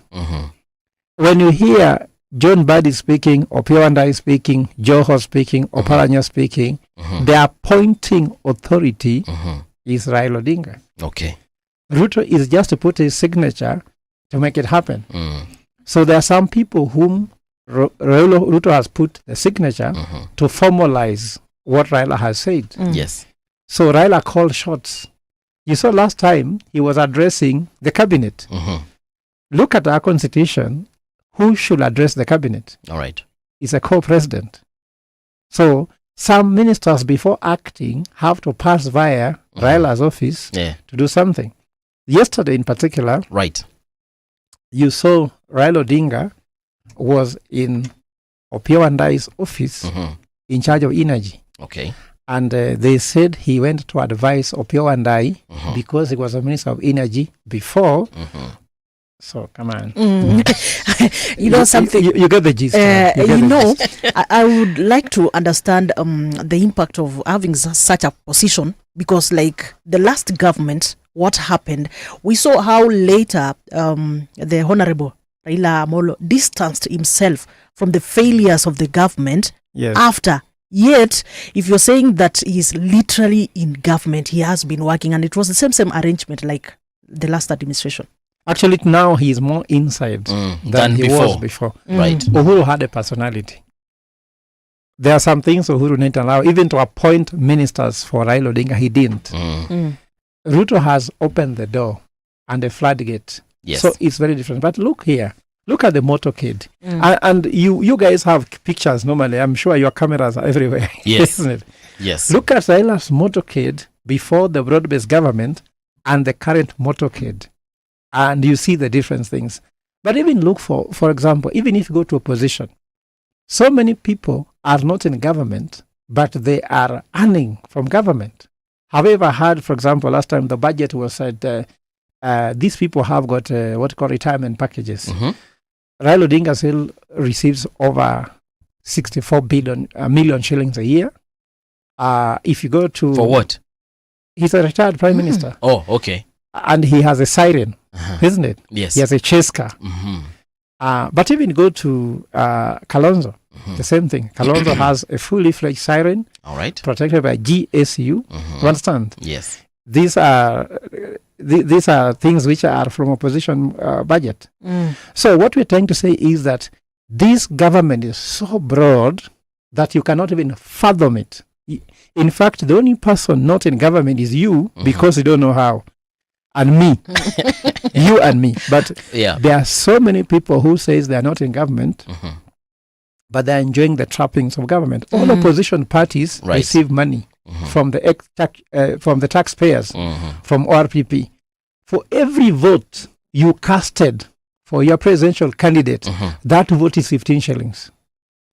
So if you take, for example, Raila Odinga got 6.9 million votes times 15 shillings. That money receives every year. And for every vote cast for an MP, senator, governor, and the rest. So people can say, if you're not in government, but they are. The other time, look, you guys can check your data. How much does DAP receives from ORPP? How much does WIPA receives? How much does ODM receives? From the government. Register of political parties. What is the term called being in government? You are an employee of radio generation. You receive money from radio generation. Yes. If government pays you money from the taxpayers' money allocated in the budget, even the budget, they say they were cutting on those for opposition and increasing the ones in State House. No. Of course, it's cynical cutting, but they are cutting something. For you have nothing to be cut. Right. So I want us to introduce our other guest, but before we get to that point, kuna kitu umesema profesa inanisumbua. Yes. Umesema pia sasa Mheshimiwa Gachagua is also being funded by the government, but he was impeached, so he's no longer the deputy president of this country. How is he receiving money from Gava? You see, you just need to go and do your own research, and you might find that these things are there. Are you saying that he's receiving a salary or what? As a DP, former DP, retirement fund? Like, what are we saying? Did you not hear my secretary has been withdrawn, and then later you are not told whether they are restored or not? It's about just doing I don't want to come here that I'm talking about them because I didn't come to talk about them. I want to talk about the ideas that can build the nation. All right. But I'm trying to say, if you don't know how you are in government, then you're the only one not in government. There are many people who are enjoying government money Yes. that you have no idea. Let's go back even to history. Jaramogi was in a cell, arrested for treason. All right. Isn't it? Yes. But they were owning a company with Kenyatta, where they would Kenyatta would send a form if they want to take a loan or finance something for him to sign. It would be sent to prison. So was he in government or was he not in government? They co-owned companies together with Kenyatta, and then he's being jailed. So there are so many scams in this country. Yes. Let me tell you what, Munene. This country needs a leader who will see clarity and have a lean and clean government. Lean and Clean. Without that, we will be going around and say, who is in government, who is not. Even this guy could be in government, but he's telling you he's not in government. Tujui. Yes. Wacha atuambie kama ako in government. Wacha atuambie. Yes. Before even he tells us, I'm just shocked that the government is overburdened, financially overburdened with a lot of obligations. Sijui nani akishuka. So tutakwenda hivyo mpaka lini? 3.7 trillion out of the 4.3 trillion is going to pay recurrent expenditure. That is in the budget. Put your money where your mouth is. Numbers don't lie. So who is earning 3.7 trillion shillings while there is no money for development? Tell me, from a budget of 4.3 trillion, do you know any single major infrastructure project going on in Kenya? Tell me. Even one for doing boreholes, hata ya kununua wheelbarrow. Tell me, how can people have a budget of 4.3 trillion and nothing is going on? Kibaki's budget was below 2 trillion, isn't it? Yeah. Thika Highway was going, isn't it? Uhuru's budget was less than 3 trillion. SGR was going on. Express was going on. What the hell is going on that requires a budget of 4.3 trillion? Unemployment is the order of the day. They're supposed to employ 20,000 teachers the other day. None has been employed. You understand? They have frozen to employ people. Government has frozen employment. We have 1 million people finishing high school to university every year. 600,500 are graduating every year. The youth unemployment has reached 60%. Youth unemployment is now 20%. Where is this money going? All right, Professor, I want us to have this conversation now officially. This is Radio Generation, of course, 88.8 in Nairobi, rgk.co.ke, all over the world. My name is Mungala Mbuvi. I'm with Patricia Wayua. The voice you heard earlier on is that of Professor Fred Ogola. He is a commissioner with the People's Restorative Justice Commission. Yes. The conversation today is going to be around IBC dialogue and of course the common mwananchi. Our other guest is Otieno Mokaya. He's an advocate and a youth leader. Mr. Mokaya, welcome to the studio. Thank you very Welcome much. to Radio Generation. Asante. Would you like to chime in to some of the things that Professor has just mentioned here about this whole bloated, do I call it now bloated budget, or what do I call it? But you've heard what he has just said. Yes. Before we jump into IBC and the common mwananchi, Yeah. what are your thoughts on what Prof has said? Maybe not with the data and specificity that he has dived as I was listening. Prof, congratulations for your appointment. Does that confirm whether you are deeply in government now? He will tell us. But growing up, our parents always told us, work hard so that you get a job, and preferably a job in government. My late father, God rest his soul in peace, never believed that I had a job because he never saw me with a letter written, permanent and pensionable. And when I left the National Lands Commission, he thought I'm mad because he was like, who leaves government? So there is the clamor, there is the appetite to be employed in government, and I think that's why even the members of parliament who are shouting from rooftops on how bad government is, you could see how close, how easy they could cross over once they receive that letter. So I'll say government is more or less the aspirational employer, and everybody will look like government, but you'll find that nobody wants to be responsible now when they get that job. You'll see somebody like our president say the government, then you are surprised. Who's this government when you should be in charge of the government? Right. So he mentioned Raila Odinga, and then some people opine or some people front a thesis that Raila is this president who wants the power without the responsibility. That's why maybe he loses voluntarily, then finds a way through chaos to get into government, and then he gets everything from government without answering to anyone. So yeah, that's what I'll say about what the long and short was. Yes. And actually Patricia did say something earlier on whereby she was saying that when things go south, Raila always finds a way to distance himself from a mess that has been created by the same government that he probably served in. Not even Raila. Our current president has never associated himself really with the former government, though he was deeply part of it. Right. Actually has never been out of government. So then you learn that government is something somebody wants to be part of but does not want to be responsible for. Basically maybe because government does not sell ice cream. Nobody taxes you and does not, and then wants to explain, even as a parent or as a leader of a homestead. Okay. You might not be willing to account for everything that you earn because somehow some things go wrong along the way. Yes. Yeah. But what's your take? Yeah. There's a quote that says that failure is an orphan. Right. Success has all fathers. True. So for any success in the government, Yes. someone says, mimi ndo nilianzisha hiyo. Like Raila used the word, mimi ndo niliingiza mimba. Yeah. This formation of Thika Highway, affordable houses. the successes, Yes. mimi ndo niliingiza mimba. If your son succeeds, you say, I'm the father. Right. When your son fails, you say, Mama yake, You are like your mother. That is the problem. So, Prof, I will then ask you this question in line to what he has also said in terms of Raila always finds a way into government. I just want to discuss the constitutionalism of that. Is it constitutional? How he always finds a way to work with every single president and leave the opposition in fatherless, for lack of a better word. Because right now, as it is, opposition is not really as strong as it should be had Raila been there. In times when Raila was in opposition, we could see a very strong opposition, but right now we are seeing something that we're not sure what it is.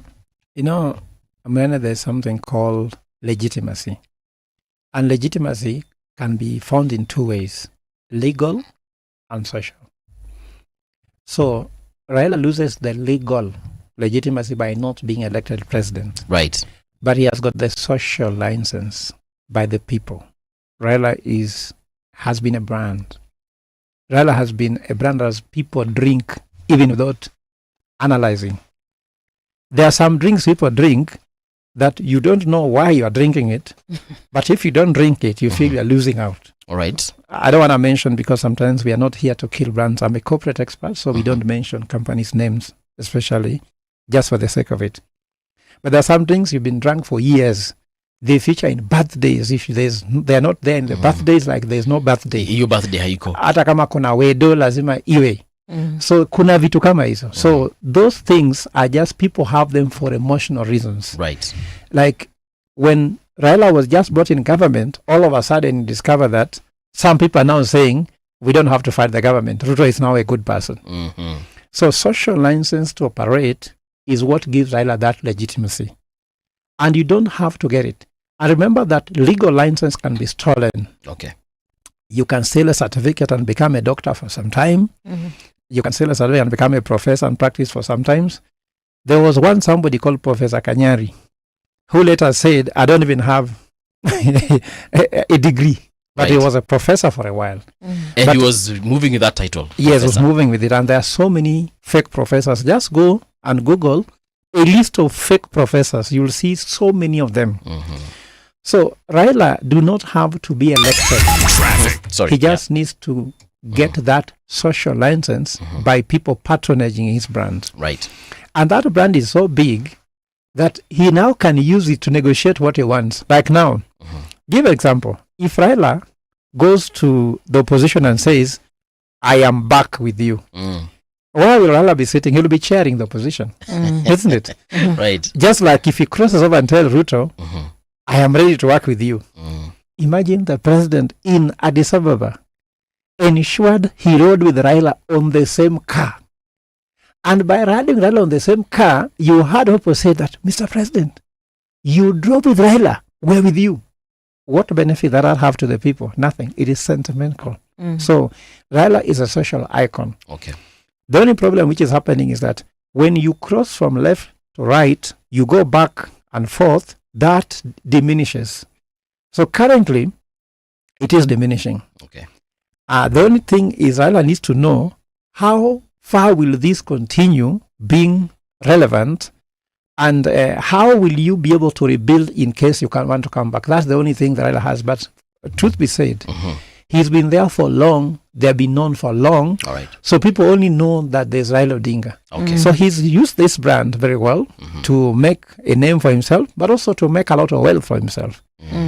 Raila is the only single politician whose pockets looks better before the election and much better after the election.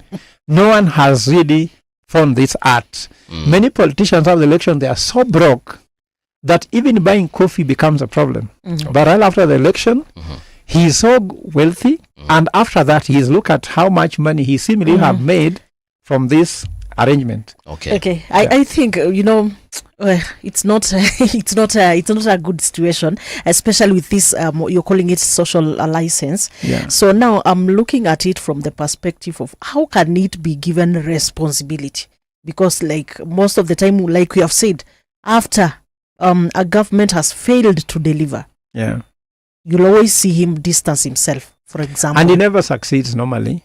It is not with a lot of success that he has that. Nevertheless, people really think that the government should not offer much rest. No, we need to educate Kenyans that when somebody has not been able to deliver on that position, for example, people are asking Raila, what are you delivering now? Like he was next to Uhuru for 5 years. What was deliverable? With Kibaki, it was formalized, so he had a responsibility. And he was a prime minister, so there are some things that were being as a scorecard. Yes. With Uhuru, there was none, but what he said, he's bringing peace. So he said that what would you pay to get peace? What is the price of peace? Okay. Like now he said, the country was almost gliding into anarchy. So I came to save the country. You understand? So these things seems to be what he scorecard. I've saved the country, so there's peace. Now, when he came to the Kenya Kwanza government, right, he said he brought peace. The country was going to anarchy. He says, did you want to be like Somalia? So when you are being told you could have been Somalia, but now you still remain Kenya, you feel so he finds a way to justify it. But we were just making us look like we are not Somalia. It's not success. Kenya needs to move and play in the league of Singapore, Japan, Korea, those economies. Because when they were campaigning, they promised us Singapore. They promised us Japan. Now, after that, they tell you, we don't want to be like Somalia or DRC or Juba. So this is where citizens have to tell, what is the potential of Kenya? Kenya can be a first world country in a span of a year. Right. But we are comparing ourselves with DRC, for example. Ease of doing business. Kenya is only better than Juba in the whole of Africa. Sorry to say, these are not my numbers. Go. Ease of doing business is economically ranked metrics. It's not me saying it. We're only above Juba. Yes, we're only better than Juba in Africa. And Juba is the last born in Africa. So we are actually doing very bad. So those are the things we have to check. Access to education. How has joining government led to access to education? How has joining government led to access in healthcare? Right. How has that led to expansion, democratic space? How has it led to human rights? How can be you sitting with government and then writing letters that I am against the human rights abuses, but you are the one keeping this government in office? Okay. So people need to ask hard questions. But of course, he has followers. Some of them don't think. They just know Baba. But let me tell you something which is interesting. Sorry, my brother, you'll get your moment. I'm sorry to take more time. I actually have a question for him, but yes. Philosophically, if you look at why did people call God a father? People call God a father because human beings discovered that the world was so complicated and the challenges are so big. So they created a father figure so that they can psychologically say, shida zangu ntampatia baba. Sivyo? So Raila's followers also created a father figure called Baba. So you believe that anything that wrong you present before Baba. And that psychologically is helpful. But if you look at Raila's followers, they mostly come from the poorest countries. Like now, Siaya is poorer than Turkana in terms of economic ranking. Migori, Homa Bay, and the rest, isn't it? But wakona Baba. So you have this godly figure. Right. So even if you're poor, actually you'll get your rewards in heaven. So is I will call it a cocaine. It's like a cocaine by saying, kama shida ni mbaya wacha nikakunywe kakitu ama I smoke something. But the problem that is there still remains. All right. Even the death, people died across the country. So it's a cocaine. I want us to do a bit of traffic, because it's 7:30. Tuambie watu wache kukwama because I can see a little bit of traffic. So let's see what's happening on the roads of Nairobi. So there's a situation here on Muthaiga Square. Watu wanasema wamekwama hapa kutoka all the way from Survey. If you're on Thika Superhighway, that is heading towards Utalii, getting to Mathare Teaching and Referral Hospital, that road around as you're heading also to Muthaiga, getting into Pangani. Right now it's bumper to bumper. It's not moving. If you can find an alternative road, which I don't know which road you'll find, but if you can find one, please do. Juja Road Pia, as you're getting into Isili, that place is looking very bad right now. Ukienda pia pale Ring Road Yangara pia kameshikana bumper to bumper. Another road that is facing issues, still on Muranga Road, heading into Kahama Hotel, that Globe roundabout, the flyover, a little bit of traffic there, but it's moving nonetheless. If you're using Jogo Road, ukifika pale City Stadium, that's where we are seeing a lot of traffic all the way from City Stadium to town actually. And then ukitoka Isili, by the way, ukifika pale not Globe, this is Kariakor. Yeah, Kariakor roundabout, there's a bit of traffic. Gong Road pia upande wa that is Junction, ukikuja pia Prestige, then as you get to town through community also we're seeing a bit of traffic. I'm also seeing Mombasa Road. Ukija kufika Nyayo Stadium, that is where we are also seeing a lot of traffic kutoka Nyayo Stadium up to town actually. Then when you go to Mombasa, Lights Kengeleni, things are not also quite good. There's a bit of traffic. Kule Ferry, things are quite okay. All right. So anything on the roads you think we should know? You know where to find us. Radio Gen KE across all our socials. Traffic on Radio Generation. All right, so in studio we have Fred Ogola, professor, na pia tuko naye Otieno, who is an advocate. The conversation is surrounding this whole Baba enigma. A question for you. We have just established that, Baba has got this social capital that he uses, and he uses it very well. Yeah. Why isn't any other leader able to do that? We have Kalonzo. He's been in politics for a very long time. Martha Karua also has been in politics for a very long time. Eugene Wamalwa pia joined after the people that we've mentioned. Why don't they have that kind of capital? Naturally, I think it's very difficult to stumble upon success. There is the process, being and becoming. So Raila is daring, pretty daring and risky as such. He has taken sacrifices. He has taken moves that nobody can even imagine are possible. Starting 1982. He was associated with the coup. I don't know how factual that is. I read history, maybe Professor was alive at that time. In 1992, he was part of the second liberation. He went against his father. Some 40-year-olds cannot contradict their own father at that age. But he could tell his father, I'm going against you, and he could do it indeed. He gets into Kanu. He gets out of Kanu in a very flowery way. Nobody could contradict Moi. People could literally worship Moi, but he could stand against Moi. He has been part of the problem of every other president, including his very father. His father, who could be a problem to Kenyatta, one of the ruthless presidents we know. So it goes into his courage and his strategic risks. He could swear himself in something that is treasonable. Some people call it high treason. So it comes from the grit and the risk that Baba is willing to take. He has really earned his stripes, as we can say. Right. It's difficult for somebody to create that religion, call it religion, because I'm part of the subjects of that religion. I'll say I won't vote for Raila, but you get to that ballot box and then you see Baba smiling. You're like, I know this guy. And then you find yourself voting for him. It takes a lot of courage to recognize that is a brand even a president cannot ignore. President cannot ignore because he has a religious following. Some people, most politicians have currency following. People follow them as long as they can pay.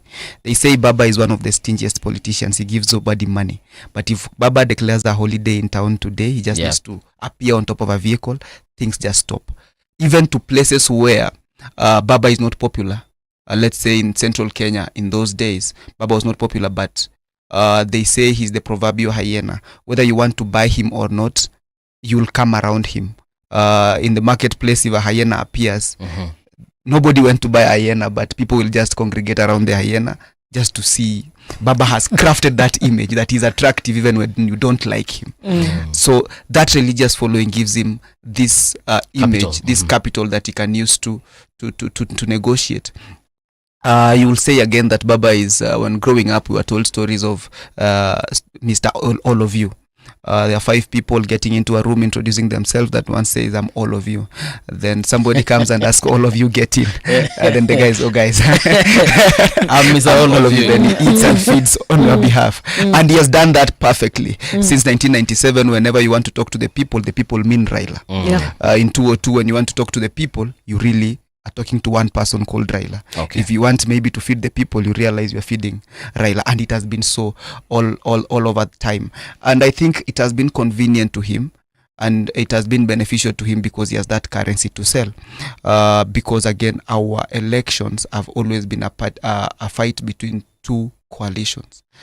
It's envisaged that we will never have one party taking government. We must have a coalition. And that has really created a duopoly of political antagonists. So it means when you are in government, chances are we have had people who win by 33%. That's when we didn't have the 51% 50 plus 1. Yes. Then we realize most presidents have not clicked 55. You realize then we still we didn't devolve. We devolved, but we didn't devolve organically.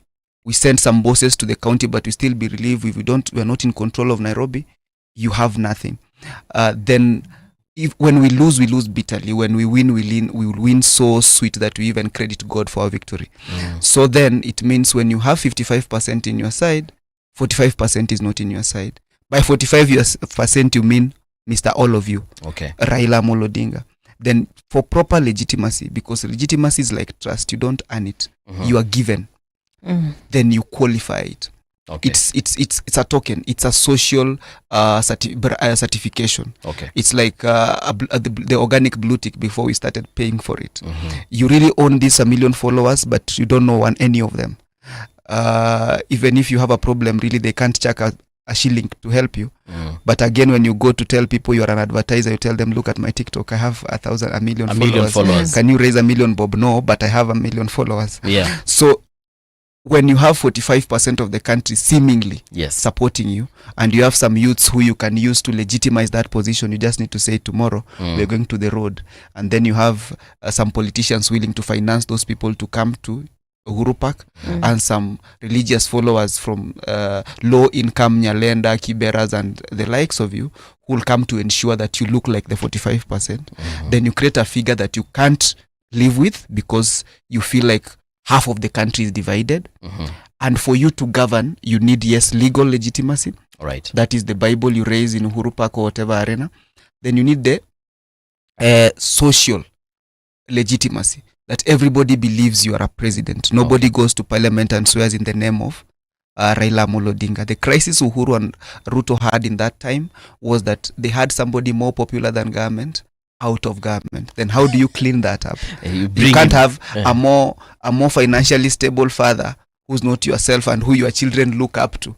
What do? You consume that father so that you are the father, and then the other father is an uncle who the children like. It's a cool story. You guys have given me a different picture of Raila Amolo Odinga. But Prof, I'll probably ask you the same question. We saw this one time Kalonzo almost had a similar experience during the post-election violence when he joined President Kibaki and became his vice president.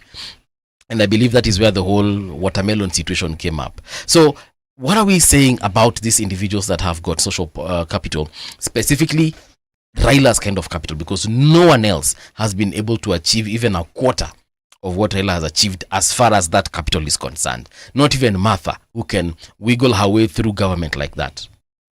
You know, there are some things which are very important because all the Luos alive, they have only known the Odingas. So the passionate followership has never crossed anywhere else. They only know the Odingas. And that's what from today, I'm done. Or if the natural things that happens, that God is the one, that one day he is done biologically. Because I've been in Luo areas for a long time, talking to some of them, but also, you know, my area I cut across because my education was not in Kenya, so I listen to people from different perspectives. Raila is a very intelligent man in the sense that he knows who calls the shots. They know, even if you are a professor, but the people determine the ground are the masses. So he does not appeal to you. So if you call all Luo professional room and ask them, what is the value of Raila in politics? They'll tell you, completely useless, isn't it? But they cannot speak in their village if they disagree with Raila. Right. So once you control the masses, though the masses, they are mostly not as enlightened as these professionals, but they're the majority. Okay. When you go to Uruma, you are a professor, you live in Uruma, you cannot stand in Uruma and said, Raila is not this, is not that. I come from Magongo, in Bokole, in Mombasa. Mostly there's Kisumudogo around there. Right. There's a day I said that it is high time we think about the leadership of Raila among the Luos. I had a Bluetooth in my ear. It fell down on my way running for my life. Karibu chomo. Yeah, so the truth is that he is controlling those masses, and those masses are so powerful, and they have time, they have energy, and they have nothing to lose. Okay. The only problem I have with him is that why has he not improved their well-being in terms of education, in terms of healthcare, economically? He's not improved them, but those are the people he uses. His wealth, his garden, his shamba. All right. Ni wao. So that is the biggest problem. Now, how comes Kalonzo has not been able to achieve that? You know, this is about personality. And also, you know, in Luo, we believe in something called Juogi, the spirits. There are some things that God gives you that when you have them, have you ever seen people whom they arrive in a certain room and you see people now just starting to behave differently because of their presence? They have an aura of presence. Raila has an aura of presence. These are God-given gifts to him. And the Kalonzo maybe don't have them. Okay. If you go to... But I've been around Kalonzo and I've felt an aura. Am I you see the aura you're talking about? But the aura is not so strong enough. Okay. You know, when you have a perfume, some perfumes are good, but they are not strong enough. Okay. No one acknowledges them, or not everybody will. Okay. So, and this aura has been found from so many myths that have been told about Raila Odinga and his father.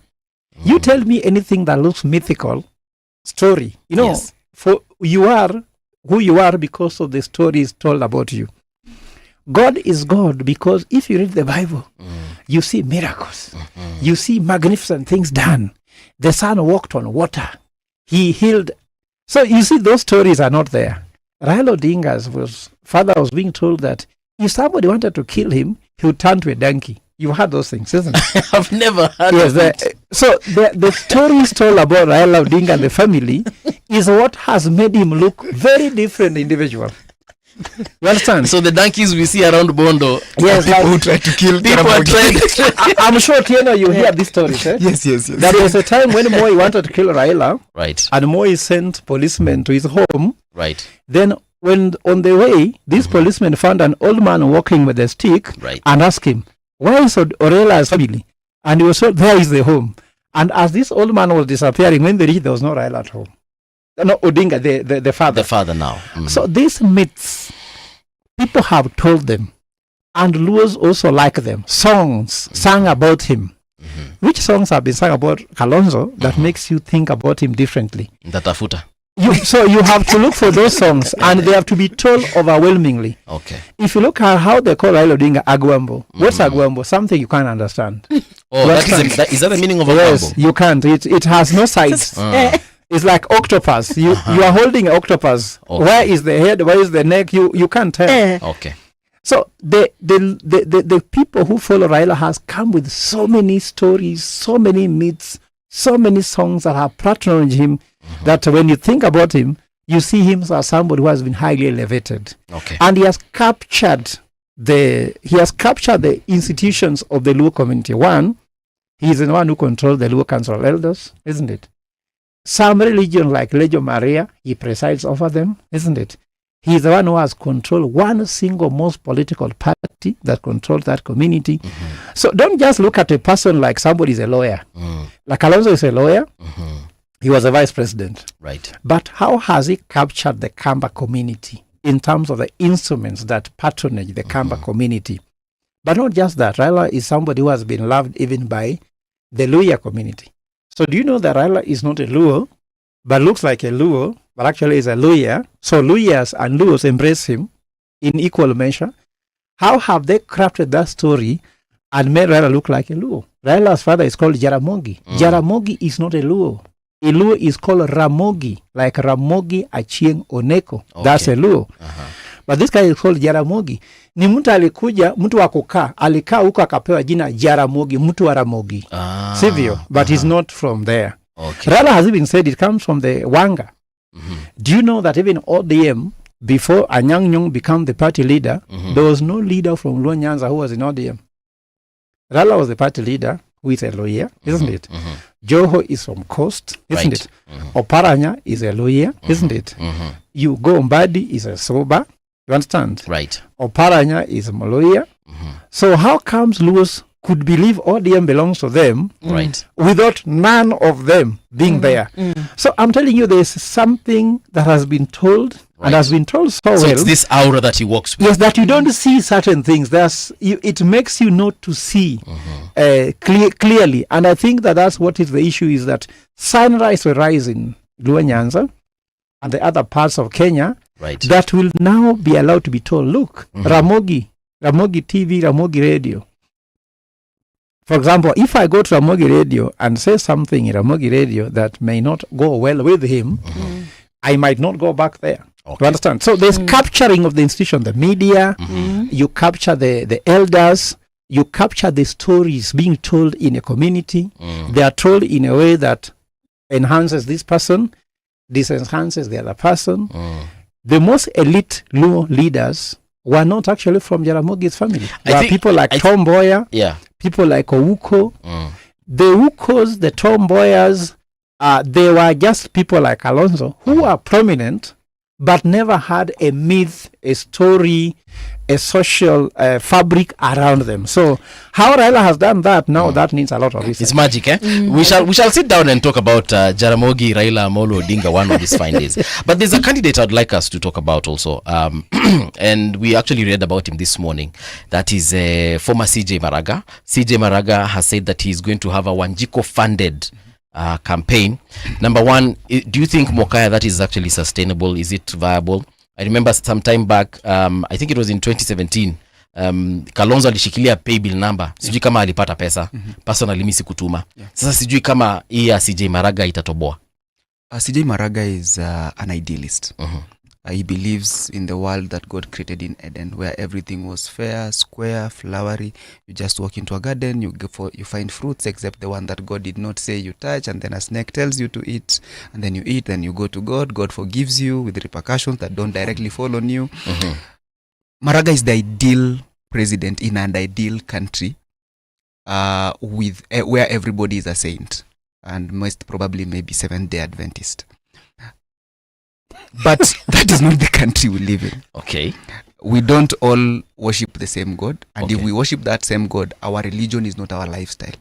We are Christians of Sunday or Saturday, after which we become sinners, then pile up our credit to redeem on Saturday or Sunday. Yes. A typical quintessential politician is not somebody who receives things from people, not in the Kenyan context. It's a social worker. It's a rich clown with money.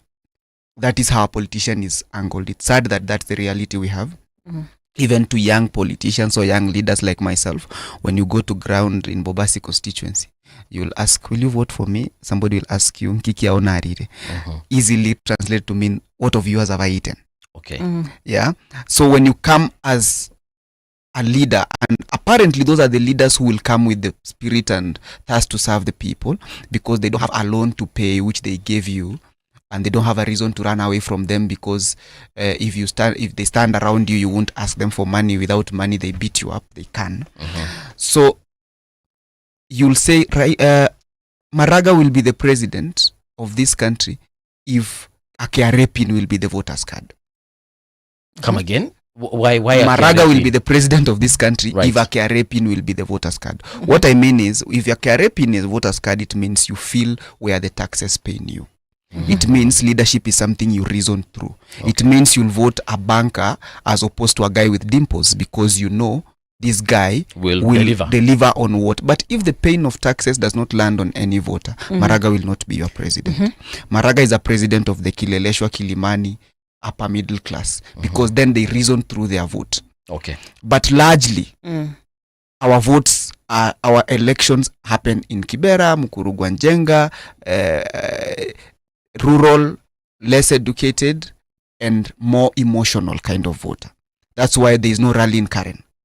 So there is no rally in Kileleshwa. All rallies are in Jacaranda, because that is where the voting happens. Okay. Well, that's where the voting happens, and it happens emotionally. So is he able to go to Jacaranda, like you've said? Yeah. Is he able to go to Mathare and convince the voters in Kibra? But what currency do voters in Kibra vote with? So they want the money. They vote with money, emotion, or hate. Let me ask you, Otieno, like kufikia hapo, we have seen mandamano, we have seen protests, and especially because of the high cost of living. That is for a fact.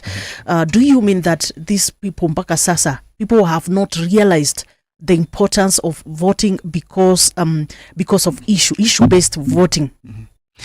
I was part of a class of some of the most elite, or you can say the most talented of children of this country in my year, because I was in the regular class of Law School, University of Nairobi. An average law school of regular class will be an A student. Then you'll expect us to have a more elevated, a more utopian kind of conversation, but that will limit it to what can get us grades. When it comes to politics, we reduce ourselves to the tribal cocoons and other unreasonable factors of voting. I'll dare say that in some section of this country, they have never voted for a president. They have always voted against someone. You'll be told Raila is the person who will come to take your property and shambas, and then you vote against Raila. What you vote for, you don't understand. Then you vote immediately, you vote, then you realize, oh, okay, Raila is in Bondo, but who did we vote for?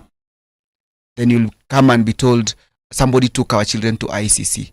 We want that person punished. And how do we punish him? All of us come and vote against that person. Immediately you vote, then you realize, okay, wait, who did we vote for? The next time you vote, you are told, we want to vote for somebody who looks like us. We want to vote against dynasties. Then we go vote against dynasties. Then immediately you vote and finish singing, you are like, okay, who did we vote for? So Maraga will be the ideal candidate if this country changes from voting against someone and voting for ideal someone. Candidate or ideal president? He's the president we will never have. Okay. The other day we had the Gen Zs. I keep on referring to them because, of course, I know they are going to shape the politics of 2027, whether we like it or not. Yes. Yeah. So now you are a young person. I don't know. Well, you look young. I am a young person. I hope you're within that range of the Gen Zs that they are talking about. They've come out and they said they are leaderless, they are tribalist, they are. So I'm thinking whatever you are saying, it is something that is going to be diluted because of the fact, or because of this which the Gen Zs are pushing, the issue of tribalist, the issue of the issues of hizo za kupewa pesa zenye tumezoea. So I think now people like the Gen Zs are ready for change. That is what we see. Yes. Or maybe that's what we want to see. The red color effect. If you want to buy a Harrier, you'll see a lot of Harriers on the road. You don't know where they're coming from. But you have singled out you are an aiming being, you'll see what you want to see in the way you want to see them. I'll want to take myself out of the euphoria and whatever we have seen and whatever we want to see. It's human that we have hope in the younger generation, and it's rightfully so, because this is where change is coming from. People love children because they represent the ideal angelic pure being of any human form, and we give a lot of credit to children. That's why everyone sees a child, they smile. Yeah, you become more tolerant the more you become a parent. Then you realize you need to give these children a chance. We forgive many things that our young people do because we believe they are writing with a pencil, and then you get over 30, then you realize your mistakes are not forgettable. We have a lot of hope to the young generation, but have we thought about, as young generation, have we introspected about what we want? What are we chanting in the streets? Ruto must go. What are we chanting in the streets? Occupy State House. Have we chanted end to corruption? Have we chanted pay your taxes? Have we chanted vote wisely? Have we chanted register as a voter? Have we chanted go become a candidate? What is Ruto must go? Ruto go where, when, and replace him with what? Under which legal framework? Right. Occupy State House to do what? And after occupying State House, what have we done? We have burnt a country. Where will our rights come from is the military takeover. We are saying we are leaderless, formless, partyless, maybe idealess. So it's something that is a trend. You'll go to Mandamano, take a photo, post on TikTok, get more followers. Where are we going with this? Yes, we are revolutionary. But is that the spirit that Tom Mboya had? So from where you sit, you feel that the young people do not have any ideas. They are just idealists. There should be an end to what we are fighting for. We have gotten the attention. What are we doing with that attention? If you go to the rural area, go to the constituencies, go to the social conversations, have we changed the conversation into saying, Mokaya, you are one of the luminaries among us. We are tired of this politics. We'll front you and vote for you. You don't have to pay us. That is the conversation I'll want to see from our young people. Not to say, Ruto must go, occupy State House, occupy everything. But where do we end this conversation with? We can't be the bloggers for the legacy politicians, doing things for them for money, then come out to streets and demonstrate. There must be something. And that's why Raila is comfortable fronting himself for a conversation, knowing that I'll just come sit there. These young people will congregate around me. I'll give them my ideas. They verbalize them for me. Then I go up again on their behalf and then cut them off. Yes. Professor, what do you have to say about that? Yeah, first of all, I'm slightly disappointed given his age and education. Right. Because first of all, you're supposed to give merit where merit is. I mean, I'm also a potential presidential candidate, and I think he has not said he wants to. And always there's no need of rubbishing any other person. Right. Everybody has ideas, and you have to believe everybody has a chance. You know, if you have children and they're listening to you, and then you tell them Maraga will go nowhere, you are discouraging your own children by telling them they can't make it.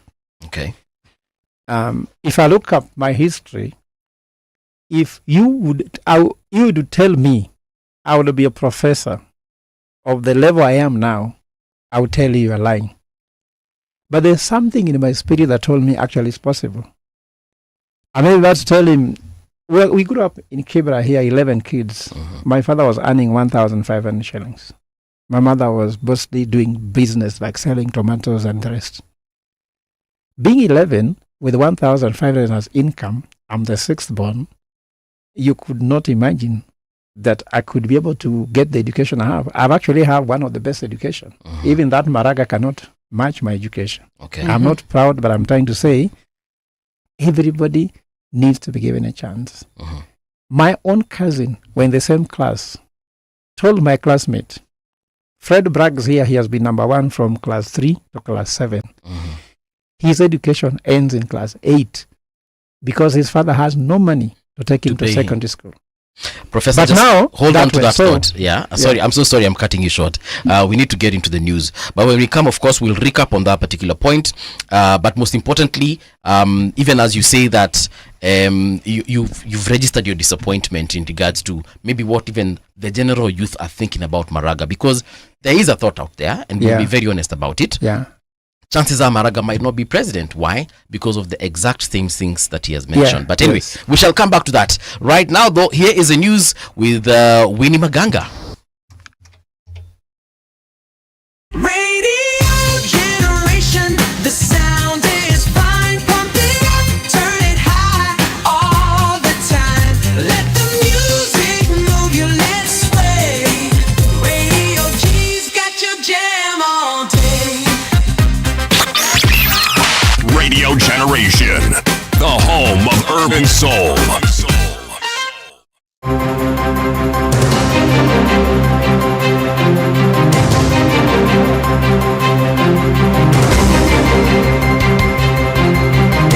This is the Radio Generation News. Good morning, I'm Winnie Maganga. Public Service Cabinet Secretary Geoffrey Ruku has issued a stern warning to civil servants who report to work late or fail to show up, saying they will be treated as ghost workers. Ruku expressed concerns that interns and attachment students are often more punctual than senior public officers. He noted that while interns and young people on attachment are consistently in their office by 8 a.m., many permanent staff arrive late or not at all. He spoke during an early morning inspection at the Central Regional Headquarters in Nyeri on Tuesday, July 15th. Government of Kenya has to deliver services to the people of the Republic of Kenya. The people to deliver services to the people of the Republic of Kenya is not the president alone. It's not the minister alone. It is all those people who are in offices from our division level to sub-county level, to location level, to county level, to the regional level, even to those headquarter offices in Nairobi and other places.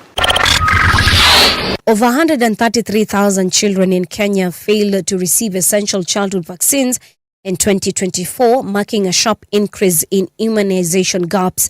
This is according to a new report by the World Health Organization and the UNICEF. The report paints a troubling picture of declining vaccination rates in Kenya, even as global numbers show slight progress. Released on Tuesday, the joint report reveals that Kenya now accounts for 4.7% of all zero-dose children, those who have not received a single vaccine in Eastern and Southern Africa, and 0.9% globally. President William Ruto has rejected criticism from political opponents, reaffirming his government's commitment to stabilizing the economy. The president also reaffirmed commitment to lowering the cost of living and improving food security. We need to speak as Kenyans. We must reject this negativity. Our country is a great country.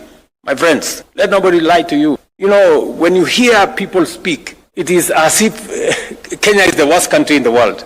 Far from it, I can tell you, we are a great country. Not many countries can achieve what we have achieved. Not many countries can achieve what we have achieved in housing in 1.5 years. Speaking on Tuesday at State House during the launch of the Affordable Housing Internship Program, Ruto insisted that Kenya's economic transformation is on track despite opposition from what he described as misleading voices. Ruto insisted that Kenya has achieved significant progress compared to many nations and dismissed claims that the country is heading in the wrong direction.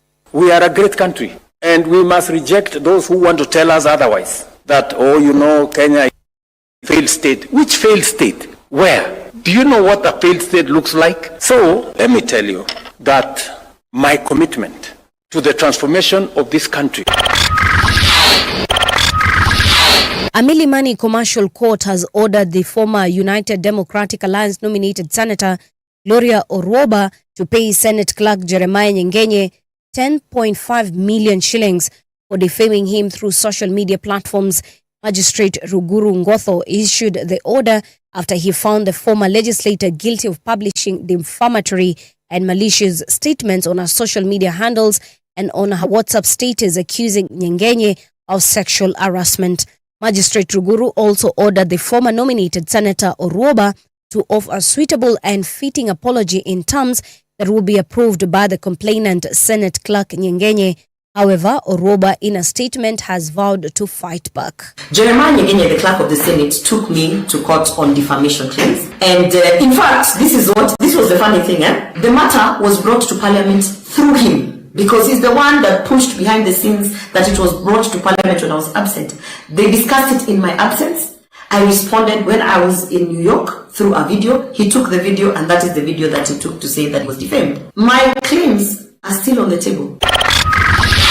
Israel says it has bombed Syrian government forces around Suwaida as they enter the predominantly Druze city. Following 2 days of deadly sectarian clashes, at least 200 people have been killed since the fighting between Druze militias and Bedouin tribes erupted on Sunday. UK-based monitoring group, the Syrian Observatory for Human Rights, reported. Israel's Prime Minister Benjamin Netanyahu said he had ordered strikes on forces and weapons in the Suwaida area because the government intended to use them against the Druze. And that's the truth on Radio Generation. Good morning. I'm Winnie Maganga.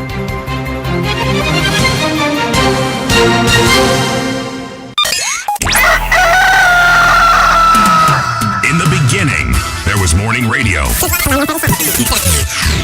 But now there is Radio Generations, the people's breakfast. Curious and bold, getting facts from the shadows. That's what it is. Now, as the city wakes and secrets stir, a bright new voice shines. The people's breakfast. Your morning, your voice, your journey. Good morning. Good morning, my neighbor. Welcome to the home of hard truths and bold insights. Radio Generation.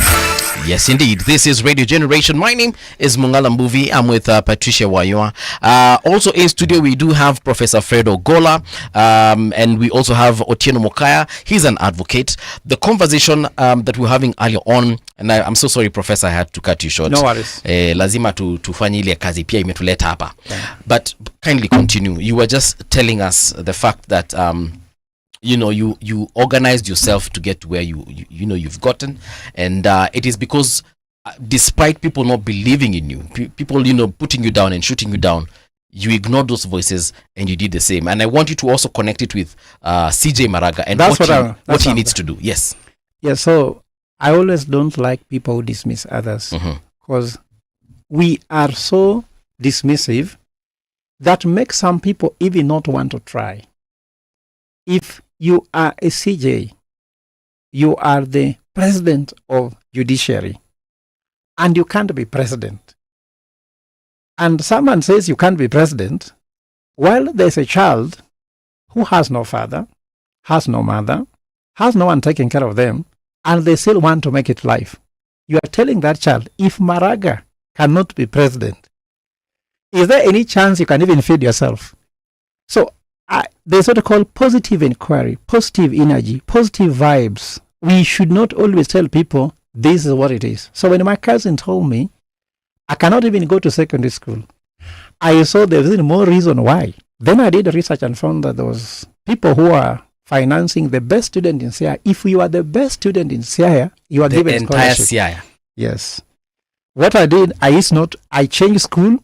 I never used to go for lunch. I used to study until I became the best student in Siaya, and I went to the main Siala with scholarship. And from there, I never looked back. So truth be said, even my PhD is one of the 4th best business school in the world. School fees was 5.6 million shillings a year. I never paid a single bob. It was being paid by European Central Bank. I went on scholarship. So even now, some might see Maraga saying, my campaign can be funded by a Kenyan. Right. And look at the belief and the spirit he has. Someone from somewhere can put the first seed capital. And before you realize, it works. And let me tell my brother Okaya what is the most value, why Gen Zs, I can say I was part of the movement, why we beat William Ruto. William Ruto was very good in communication. He did proper communication. Look at bottom-up hustler narrative. How he crafted his communication. Why he was beating the opposition and Azimio and Uhuru Kenyatta was proper communication. Now, when Gen Zs came, what we realize is that if we do what we call crowdsourcing of whatever we do, we can crowdsource even communication. For example, someone could do a poster, Occupy Parliament, in the morning by around 8. By midday, there are over 100 versions of that Occupy Parliament. But if you had one media house releasing one poster it is very difficult to spread it. So there are some people like in this version. Women like in that version. Femicide people like that version. So you could do the crowdsourcing. So crowdsourcing still remains an untapped opportunity. It does not mean it can't work here. It has worked in developing countries before. Like in Romania, it worked to bring down Nicola Ceausescu. Right. It is crowdsourcing that brought him down. It can happen in Kenya. And I want to tell the Gen Z, and this is the advice I'm telling young people, maybe you included. For me, the only chance for the Gen Zs to take power is through using the power of crowdsourcing. Okay. That is where their biggest strength is. If they can source, and Maraga, if you want to analyze Maraga, first of all, I want to talk about Maraga in terms of who is he. Right. Maraga, he comes from Kisii. He's married to a wife from Kisii. He's never been a politician, isn't it? Right. And maybe Kenyans want a non-politician. Maybe that can be appealing and that can be working. Secondly, Maraga's education is in UN. Maybe this is limiting because to the level of Maraga, you would expect someone who has got some PhD or somewhere, but he only got a master from University of Nairobi like him, PhD, undergraduate there. Maraga, to do crowdsourcing, he needs to now go deep into the people. People like Martha Karua were known to be on the trenches. Willie Mutunga was on the trenches. Maraga still looks a little elitist. At the same time, he's 74 years old now.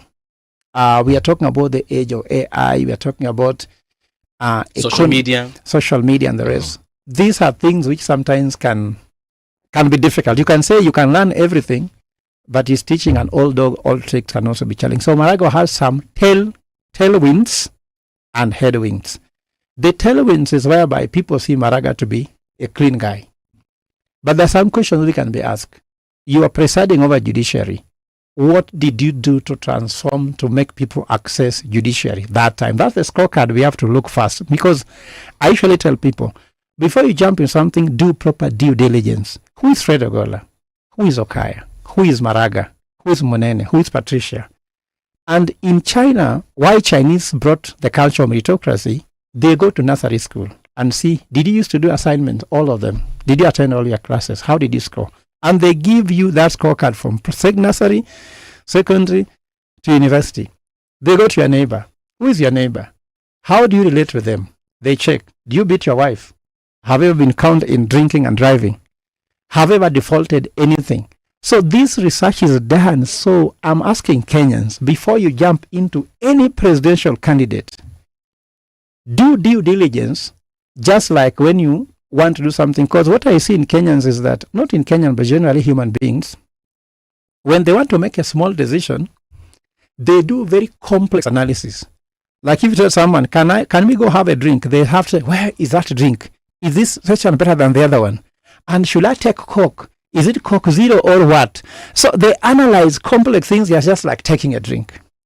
But decisions like getting married, they don't really do about a lot of due diligence. We just jump right in. Yes. Decisions like where to invest your money. That's why people are being scammed. Decisions like who to elect your MP, your MCA, your senator, your president. They just jump with act of faith that I think he's a good person. This woman, the way she's walking, she can make a good mother. But there's no evidence around it. So I'm trying to say, we need to tell Kenyans, do proper due diligence. And only that should be what informs you, not a narrative, not how people position themselves on social media. Some of the people's posters you see, they don't look like that. When you meet these people, some of them don't even look like that in reality. You'll be told a narrative. But let's look at the Kenyan problem, Monene, Patricia, and Okaya, is economic. Even if Jesus Christ become the president, Jesus Christ is as clean as snow, isn't it? But if you don't solve that problem, even you'll be told Jesus must go. So can Maraga solve? No, sorry, I'm saying to say this. Okay. And numbers don't lie. Right. I've told you earlier, youth unemployment is 60%. Youth underemployment is 20%. That figure is going at 35%. That's the problem Ruto is confronting. It happened before in Japan. It happened before in Korea. These people created labs, science labs, for young people to sit in laboratories to analyze the next breakthrough technology in IT, in engineering, in biology, Medicine. in medicine. And that's why these three countries use what's called the demographic dividends of the young people. But for us, we are shooting them, we are killing them. They are building posts on the street, they are going to throw stones, they are on tear gas. That's how this generation is being wasted. So if a president comes in, whether you know law, whether you're as clean as snow, and you cannot perform economically, people come to sit and do. And let me just finish by saying, Ruto's biggest problem is that he promised a lot, and in the face of promising a lot, there were so many crises in education, healthcare, and unemployment was so high, and he has not delivered. So operational risk, performance risk is Ruto's problem. Now, when he cannot perform, he turns back to the people telling him, please deliver, and now saying these guys become enemies. Okay. If you are a husband at home and you cannot perform as a husband and a father, you'll start beating your kids and killing them because you can't put food on the table. If your wife cannot rate you in anywhere, any department at home, you don't perform, nothing. Your wife will start telling you, man, you're not a man. And when they say you're not a man, you'll turn back and do what? And beat her, isn't it? So the problem we have in Kenya is economic, not political. Changing positions for the sake of saying so and so is a clean guy, let him come in. No. Okay. Does he have an economic vision? Right. And I think for me, that's where things will go. If Maraga has a compelling economic vision Right. that can change the lives of Kenyans, I won't mind where he comes from. I won't mind whether he has money or not, because we need to be, I don't tell Kenyans, fast for one day, on that day for election, then eat for 5 years, or eat on that night of election, then And fast starve for 5 years. Well, Professor, I have a question because sometimes I do not understand. When you look at the president's scorecard, talk of the affordable houses, talk of the reforms that is brought in the universal health care and so forth, and talk of employment, especially for the youth. Yeah, we are seeing he has tried. He's barely, let's say, 3 years. Sawa kutoka ingie kwa office. Assuming today pengine Maraga has been given that opportunity to be the president of this country, do you want to tell me that in 3 years, that not 3 years, the country will be a paradise? I just want to get to understand. First of all, let me explain here that I'm not supporting Maraga's presidency, but I'm just being objective. I'm just using Maraga. Yes. So I want to say that, just say, if the next person become president, what do we expect? So first of all, it is untrue that the president has performed anything on those areas. Truth be said, and I am an economist, I use numbers. Ruto has said he has taken 400,000 people kazi maju, isn't it? Yes. I was doing my statistics yesterday. Unfortunately, as a professor in Strathmore for 12 years, I have taught people nearly in every department, even embassies. I got information that the leading embassy in processing visas abroad since Ruto became president is Qatar, that have done 16,000 visas issued, isn't it? Others are between 2,000 to 6,000. And in total, since Ruto became president, visas issued, new visas going abroad, cannot be more than 29,000. Now, how can Kenyans who have gotten a job outside the country only be 29,000, yet the president says he's 400,000? And then I ask, out of that 29,000, we go back again when Ruto was not president. How many Kenyans traveled in a period of 2.5 years, isn't it? There's a year it reached 31,000. So then, out of that 29,000, which is the effort of the president as a president? None. Second Maybe thing, they went to visa-free countries. well, let's know which countries are these. Germany, he said we have taken people to Germany. Is it a visa-free? And let's be honest, Munene, to go to Germany you need to have an account balance of around 500,000 shillings in your account. Because go and apply for a passport if you can show a bank statement. And I also go back and tell you, 19 million Kenyans are on CRB as we speak. Okay. That is 66% of adult population. Now, how many of these people can afford to go to Germany or Qatar? Qatar, you can go if at all you have somebody who has taken you up. So Qatar is not an issue, isn't it? But Western world, a minimum of 500,000 shillings in your bank account, you must show them. If there's none, the visa will not be approved. Truth be said. So I have my numbers, and I'm simply saying I don't want to spend too much on them because I'll bore people with numbers, but I'm saying numbers looked at, it's impossible. So that's it. Secondly, it is not work of a government to take their citizens to jobs outside their country. It is not there. That's not your work. Let that take place as a natural course. Because you cannot promote immigration of Kenyans out of Kenya. As a policy, there's no way it exists. In our economic policy, there's no exist. So it's even counterproductive to talk about it. I saw C.S. Ruku saying he's encouraging youth to go to abroad. That is not their work. So we go back to healthcare. SHA, the only people making money are the people earning the 2.5% in SHA. That's why SHA is there. It's a scam. I saw Sifuna saying this is a criminal enterprise. Sifuna is a senator. So if he's wrong, go ask him, isn't it? So truth be said, nothing has been delivered. We are talking about, for example, when they say cost of living. The only thing that Kenya Kwanza says, ati bei ya unga imeshuka. Let me tell you what. A country like Kenya, to discuss about unga on the front page of newspaper is shameful. It's a shame. Now, as you say that unga imeshuka, let's go another angle. When William Ruto became president, cement was 620, 650 per bag, isn't it? It's now 1,200. Now, we are looking about a producing economy. How can we produce to put young people into work when cement moves from 620 to 1,500? And then I go back to another statistics. We have lost 15 million bag of 50 kg of cement, reduced consumption. Like from 2023 to 2024. Right. We are now consuming less 15 million 50 bag cement. So meaning construction sector is shrinking, isn't it? I've looked at lending to construction sector, which employs many people. The bank's lending to construction sector has gone down because that is a dead industry. Okay.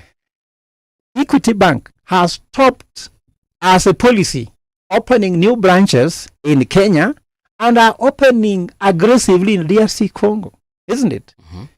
Are you getting my point, my brother? I'm getting your point. Increase their opening branches in Juba. Kenya is an economy to avoid at this time. Banks are very reserved to even lend money to some sectors. Lastly, on just economics, because I don't want to discuss the things about Kenya Kwanza. I'm not their spokesperson. Then I'll come back to what the president needs to do this in a short period of time.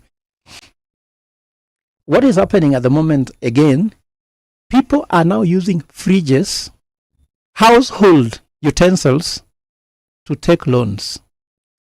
Like before, car logbook was the most used collateral. Now, household projects like fridge, TV, microwave, TV have overtaken logbook as a collateral for the bank. Now, look here.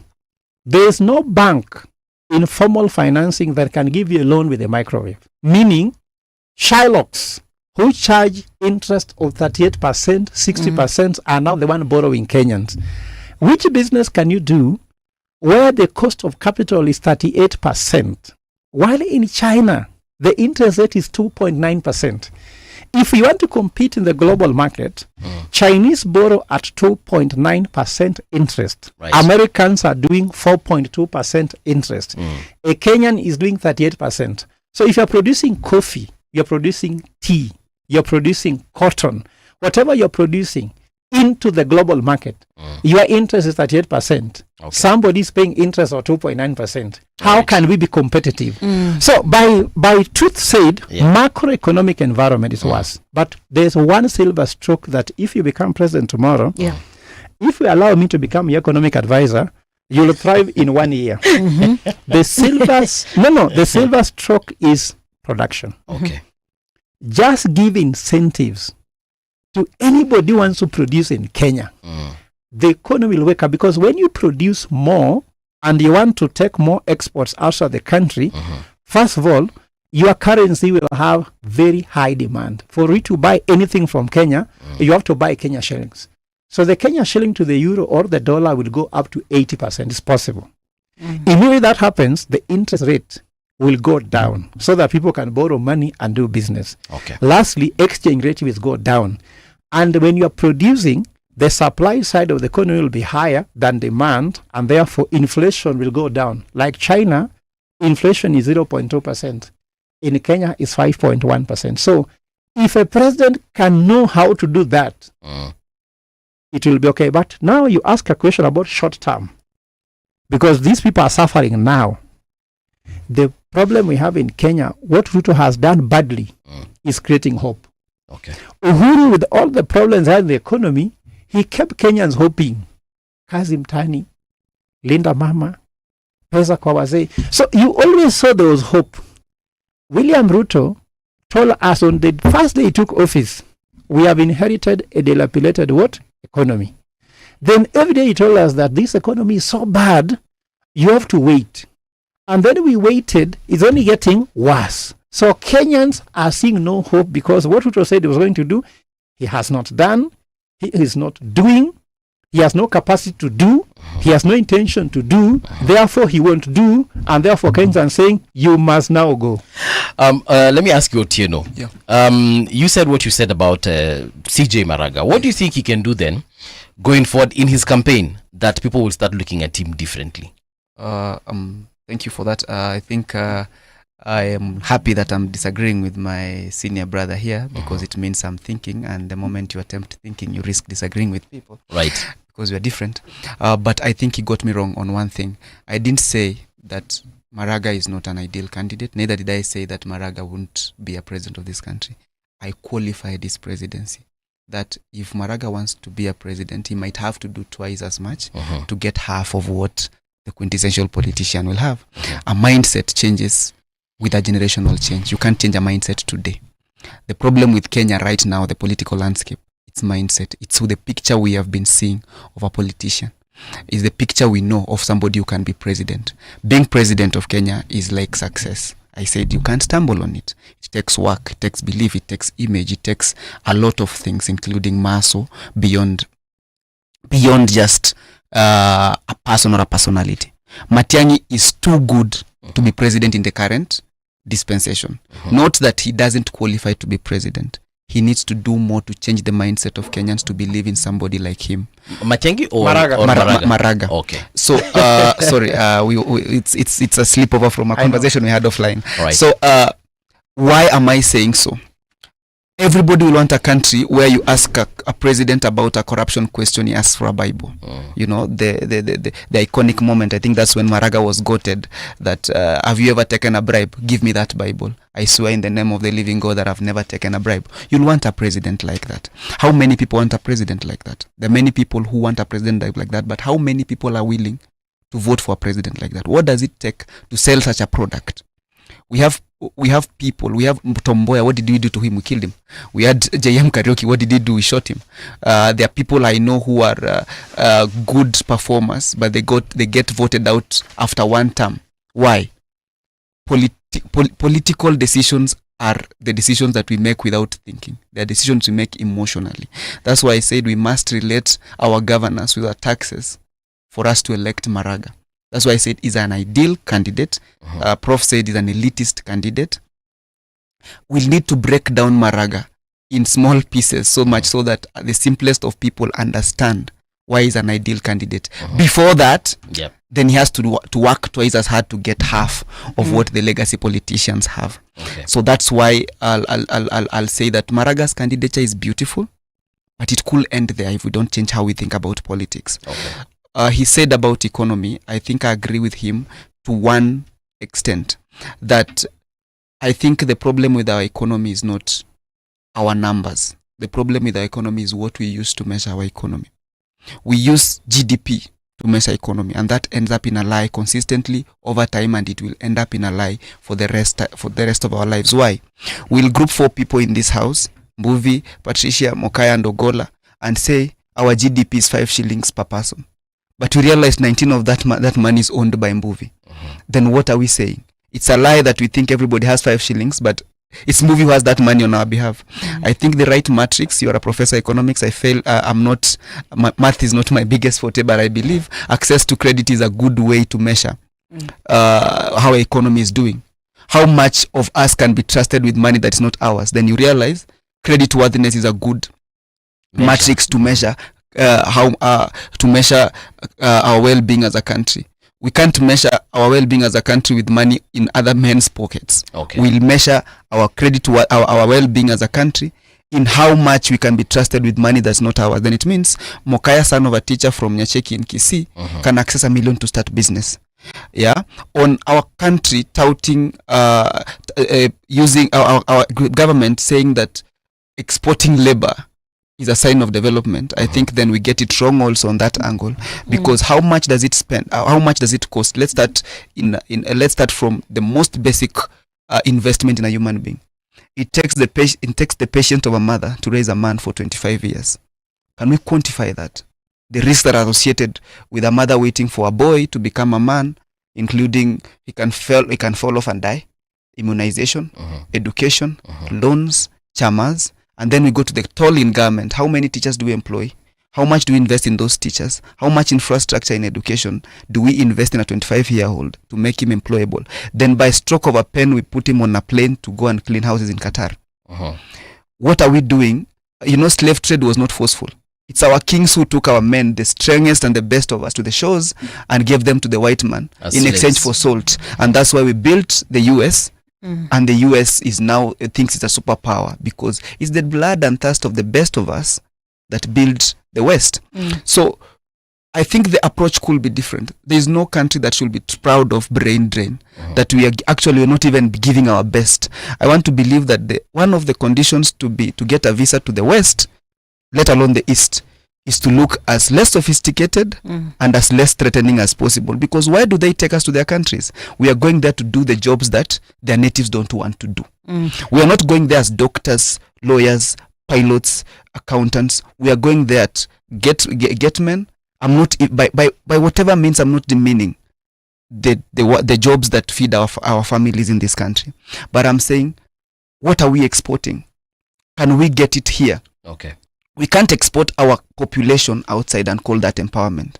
Why can't we create that opportunities here? Why can't we invite Samsung to come and set up a production center in Kenya, so that Mokaya, with my little education, I can be a gate man in Samsung at home? Why should I go abroad to be a slave when I can be king here with the right infrastructure? So, all right. First of all, salamu ziwafikie Ruben, a gentleman called Ruben Ombaso, listening all the way from Narok. They fronted some questions here. There's also Geoffrey Mogaka. He's tuned in via YouTube. Now, one of the questions that is coming up is surrounding the IEBC. So I'd like us to focus on that as well, because at the end of the day, they are the people who are going to either qualify or disqualify these candidates, right? They were recently sworn in. When you were here last, Professor, we didn't have an IBC, but now we have one. Yeah. Is the IBC as constituted right now able to deliver for Kenyans unquestionably, unlike the problems we've been having since the late Kivuitu, followed by what's his name? I'm forgetting his name. Isaka-san, and then now, of course, the late Chebukati. Thank you so much.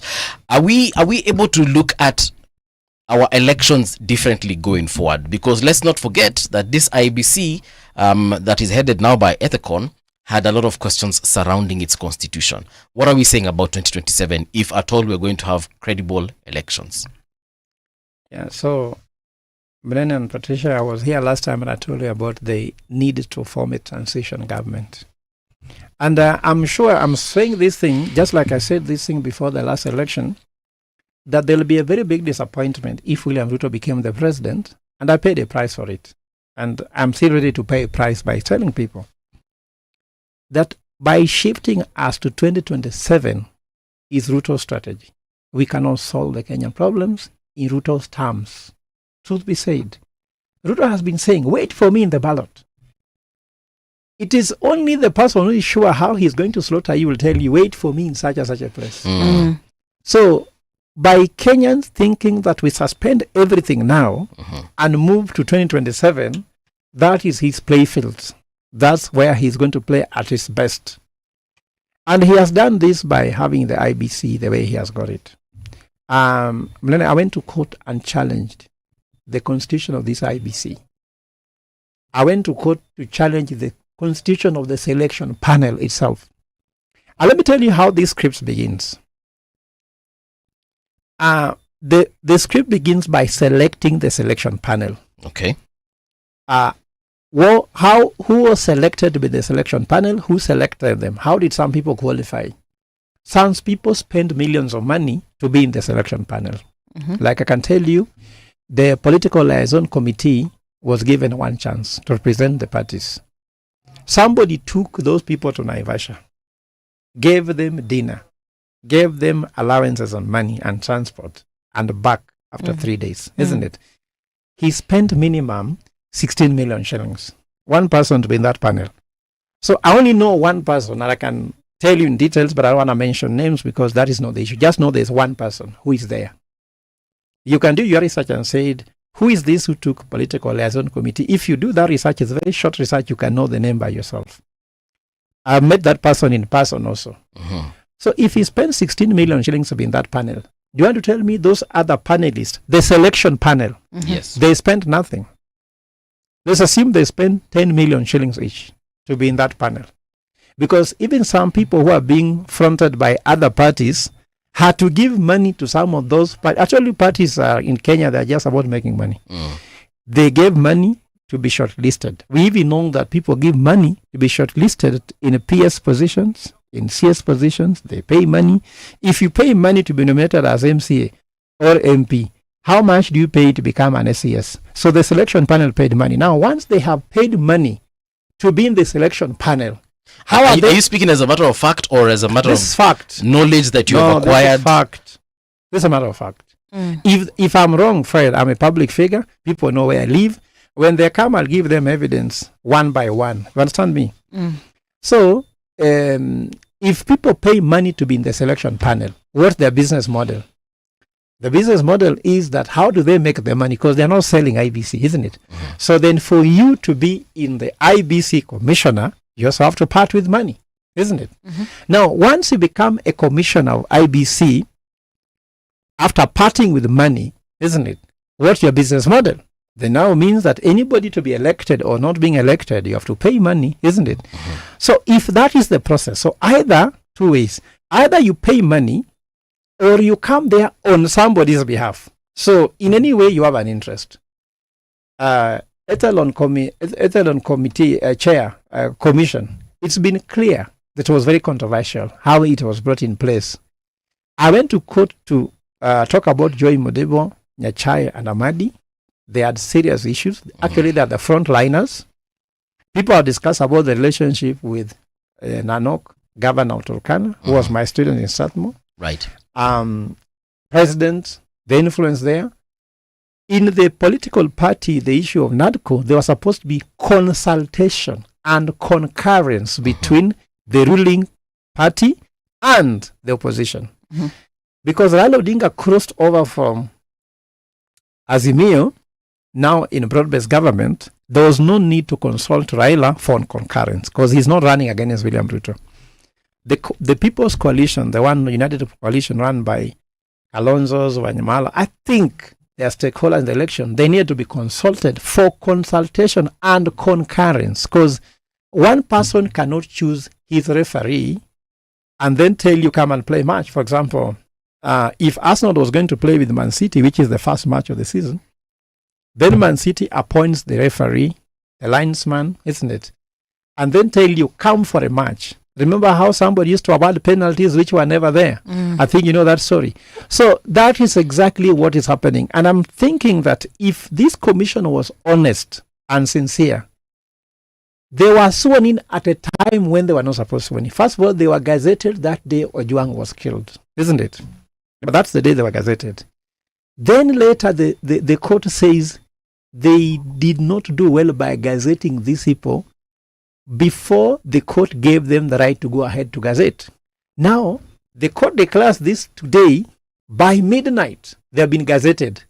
By morning, they are taking oath of office. Now, who has made them commissioners? The president. Because there's a hand there. There must be. Who controls the Kenya Gazette? Who prints? Who is the government printer? Those are appointees of the president. Okay. So because of that, this commission begins working when trust is gone. So how will they earn back their trust? This is their biggest headache to get, because people believe that this is a broad-based IBC. As a broad-based IBC, they'll be serving the broad-based. Now, on the day they were being sworn in, because we wanted to file a petition in court that very day before they were sworn in, the judiciary portal was down totally. In fact, you know that, isn't it? Yes. I even have evidence. It has been down. So we believe that William Ruto had to ensure the judicial system is down, so there's no petition until they are sworn in. 2 days before that, Jose Camargo was in Kenya. He met the IBC CEO, Marjan, isn't it? Whatever they discussed, they know better. IBC said their system was down because they were doing some maintenance in the voter registration, isn't it? As per law, we know that the commissioners are the ones who could do that. When there were no commissioners in office, who ordered that to happen? Because I have have evidence. I wrote to IBC, I'd collected signatures to amend a section of the Constitution asking that citizens should be given power to directly impeach the president because MPs cannot. IBC wrote me back a letter, which I can show, that there are no commissioners in office, so no one can respond to my letter until the commissioners come to office. So now, have they responded? Now I'm trying to say, if they could not respond to a letter to me, how could they go on to do something in the voter registration if commissioners are not in office? What I'm trying to say is that already there are so many questions Kenyans are asking, and they can easily come in and amend. I can also just go on to be positive by saying there are so many ways. Like Isaac Hassan Commission, do you know they got Kenyans' trust even though they got to office? Do you know what they did? What did they do? How they did the by-election. By 8 p.m., remember the previous commission, we waited for election results for 7 days or something like that, isn't it? But these people did a by-election by around 8 p.m. in the evening. You knew who was the MP. Can you imagine? People didn't sleep to wait to know who won all the by-election.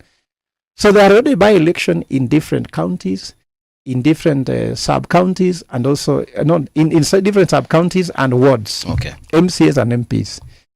They can get the Kenyan trust by how they are going to handle the process of vetting those people, the process of getting the first of this by-election done. Please remember, the president will have a lot of interest because he wants to show he still has dominance. Opposition want to show, maybe Maraga wants to throw a candidate in one of the areas, maybe Matiang'i wants to throw. Everybody will throw their weight to see whether their weight is worth anything. Okay. So they can get legitimacy, first of all, how they are going to clarify some of these issues about the voter registration. Like I saw some areas we are being told that there are ghost voters because the number of voters in that constituency does not tally with VAT. You know, if you say you are 3.5 million people and we cannot get enough VAT from where you are compared to where some people are 1.5 million, there must be theft because you cannot cheat this system. So I'm sure that they can get credibility by how they are going to handle this. They have just made a pronouncement, but we will only start trusting when they start executing now how they are coming to office. And there's a window. I think that what we need to know is that I'm finishing, chapter 15 of the Constitution is the chapter that introduces all independent institutions like IBC, IPOA, and the drafters of the Constitution were very wise because they created the executive judiciary and legislature by knowing that judiciary and legislature should check on the executive. That was the first line of defense.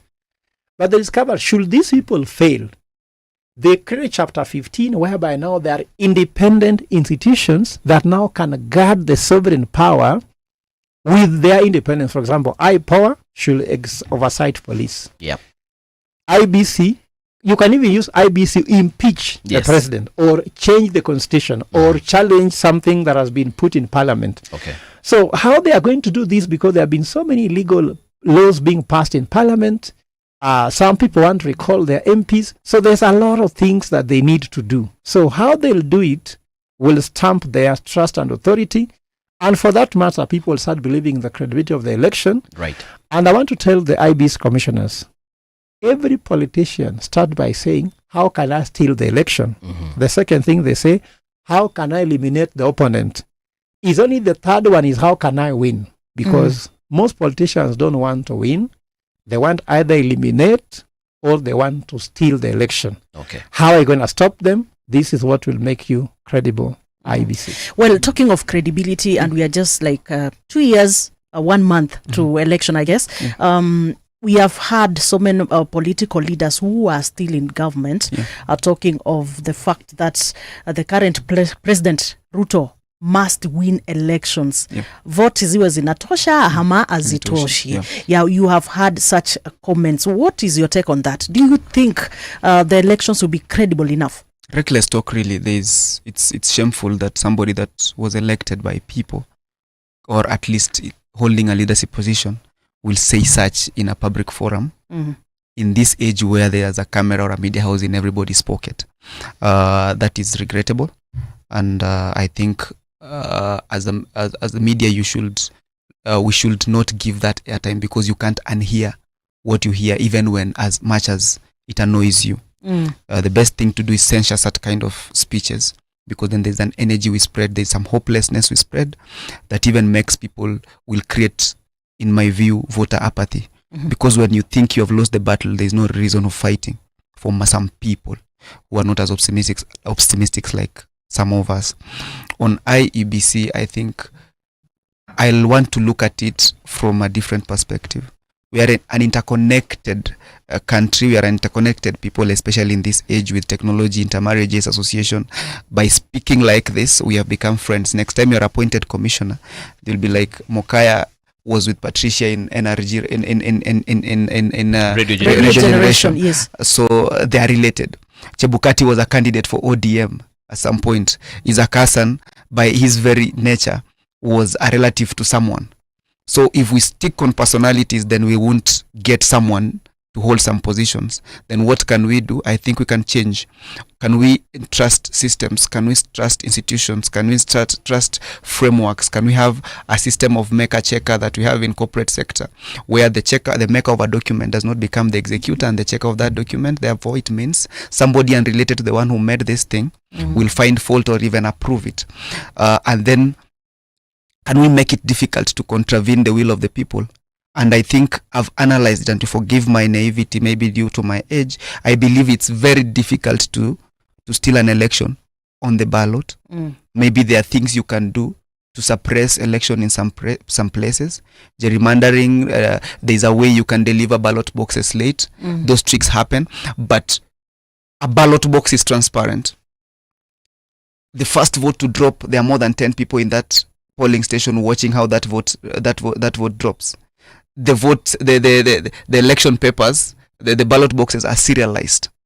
Yeah, you count every vote, a single vote at a time. Constitutionally, a presidential election is declared at the polling station. So when you say that I'll need some engagement, or I need some enlightenment to understand this, if there are 10 people with cameras in a polling station who report to social media and other places, Bomas is not Msema Kweli is in the polling station.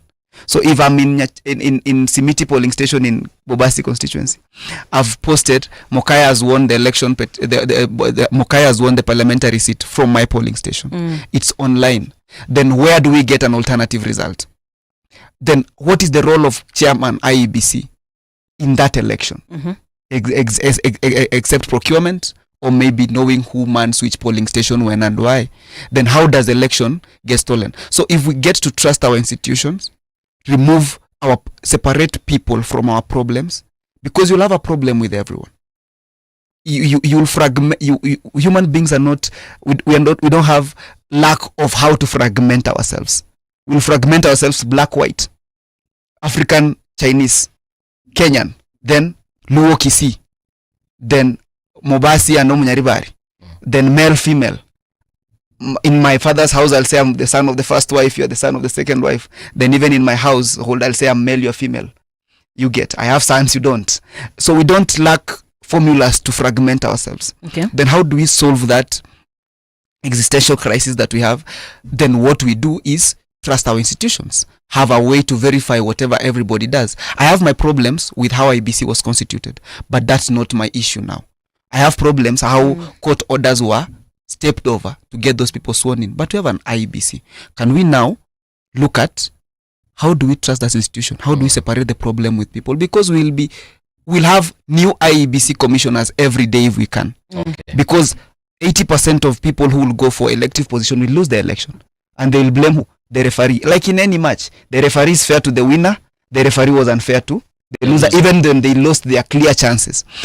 I have a petition in court trying to force IEBC to delimit my constituency. We have a deadline that has been passed to reconsider the boundaries that we have. We have protected constituencies. Issues have been protected. They have been toddlers for the last 10 years. Can we move the conversation to how much of constitutional timelines have we breached? How can we do to remedy that in the time we have?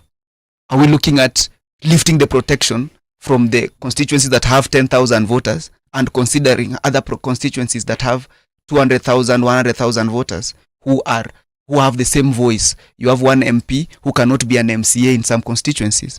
Can we look at voter registration? How do we separate the commissioners from the commission, so that when the tenured commissioners leave office, we don't paralyze a whole institution just because 7 people are not sitting? How can we hasten the voter registration so that the Gen Zs who are clamoring for their space in the political arena can register as voters and stop going to the streets and vote? How can we hasten the process to get the right to representation to those people in those constituencies and wards where unfortunately by act of God or otherwise they don't have representation? Do you think so far we have enough time for that? If I don't believe there is nobody who doesn't have time. I believe efficiency is a matter of priority. Okay. If we want to have this show in 10 minutes, we'll wrap all of us and we'll say what we have to say in 10 minutes. Actually, we have 7. Yeah. So 7 minutes. So really, while I get to my wrap session, so we can create time and prioritize what we want to. Lack of time or lack of opportunity is an excuse that everybody says to skip what they don't want to do. There's this critical question about is Kenya ready? Are the youths ready for this intergenerational conclave that His Honorable Raila Odinga proposed the other day? I'll be pessimistic as a professor has branded me before. Dialogue with who? We have Gen Zs have described themselves as amorphous, structureless, leaderless group that share common problems. Really not homogeneous, but they agree on what they want. So who's Raila going to have a conversation with? Does he import his own crowd, give them a script and present forms and then say we have dialogue? I think is a way to buy time, distract Kenyans from the real issues while we lose focus. I don't think there's dialogue. Let's hear from a professor. Yeah, so you heard the president saying that if there's no Kenya for me, there's no Kenya for you. And that's, I'm telling you, mark my words. If you don't address this problem now, things you'll address in the ballot in 2027, it will be too late. We need a transition government, not dialogue, not a conclave, because the things that we want to talk about are very clear in the Constitution. Human rights, abductions. Why should we be discussing that? Why should we be discussing about corruption? Those are not things to discuss. Is that the willingness to do them is what is not there. And Raila Odinga, when he says we need dialogue, you ask yourself, what does dialogue mean for him?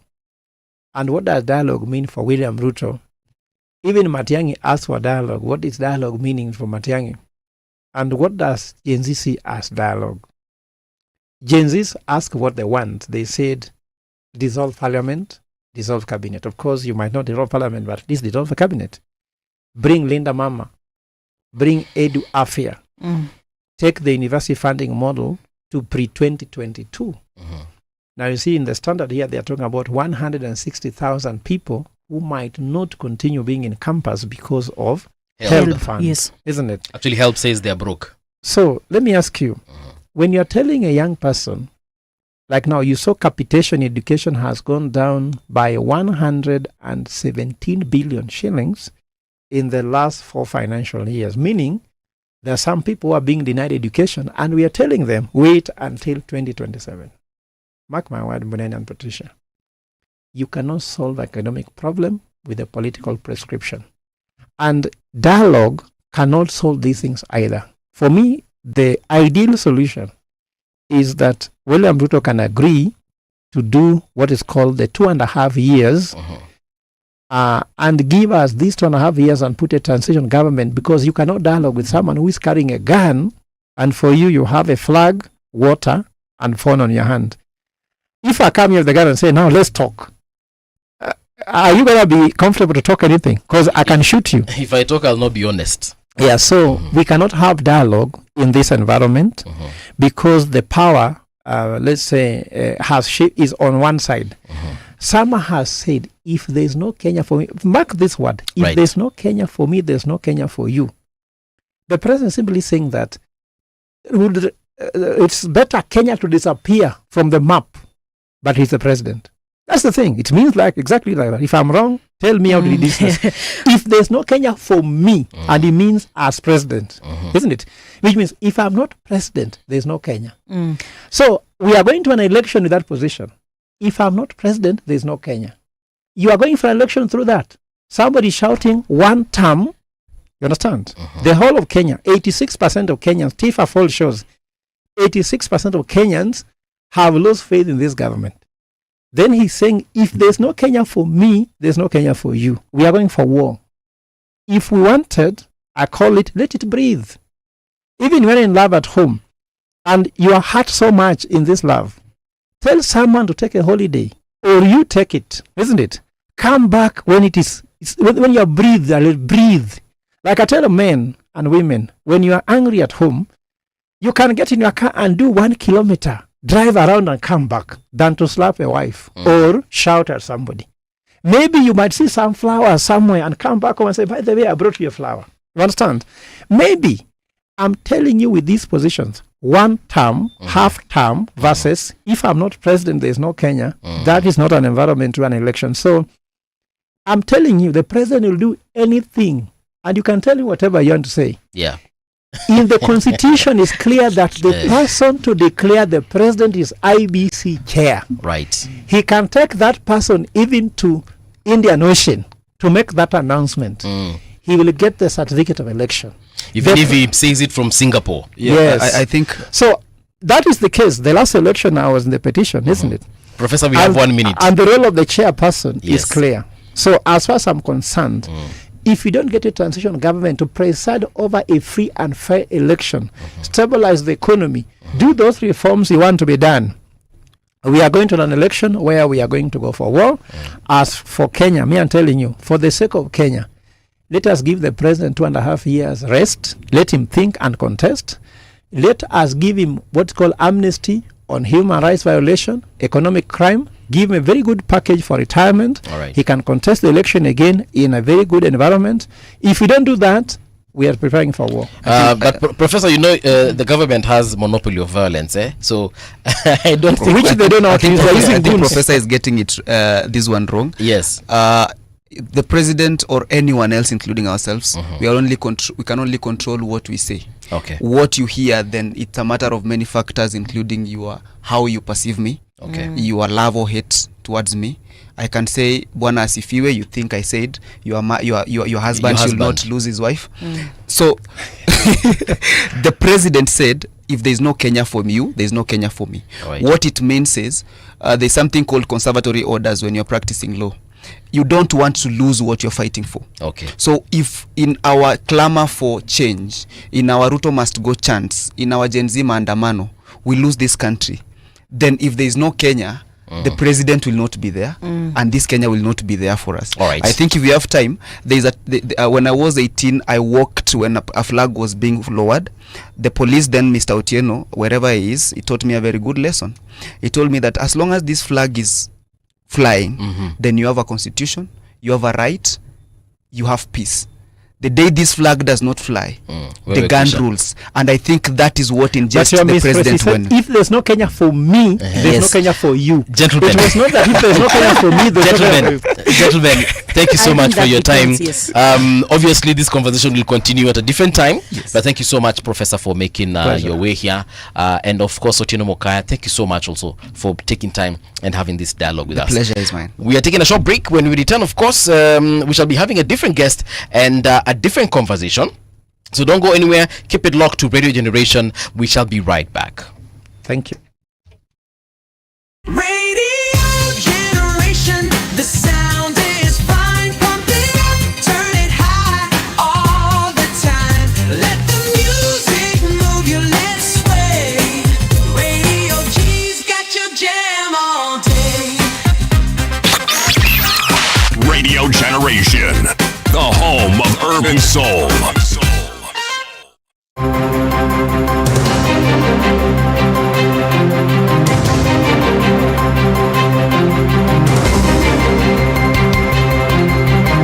This is the Radio Generation News. Good morning, I'm Winnie Maganga. 3 Kenya Defence Forces soldiers have died following an improvised explosive device attack along the Sankuri-Kiunga Road in Lamu County. The soldiers were on a routine patrol when their convoy hit the explosive early on Tuesday afternoon. Several others were injured and have since been evacuated to a military medical facility in the region where they are responding well to treatment. In a response, multi-agency security teams have launched a manhunt for attackers and increased patrols in and out of the area to restore order and deny the perpetrators freedom of movement. Angry residents of Korompoi area along Namanga Highway torched a lorry after running over and killing instantly a mother and her daughter while crossing the road. The two died on the spot while the driver of the ill-fated lorry ran away. Irate residents torched the lorry before blocking the busy highway for 3 hours, stopping police officers from collecting the bodies. Residents claim the area has become a black spot, with 3 people killed by speeding vehicles in the past 2 weeks. Hapa pahali kuko na big population, there is no bumps. How we are blaming this accident and any other future accident na zile zimepita, we are blaming the Kenya National Highways Board. Hii barabara tumeimba, ajali ikifanyika, tumeimba watu wanakufa juu ya kitu moja.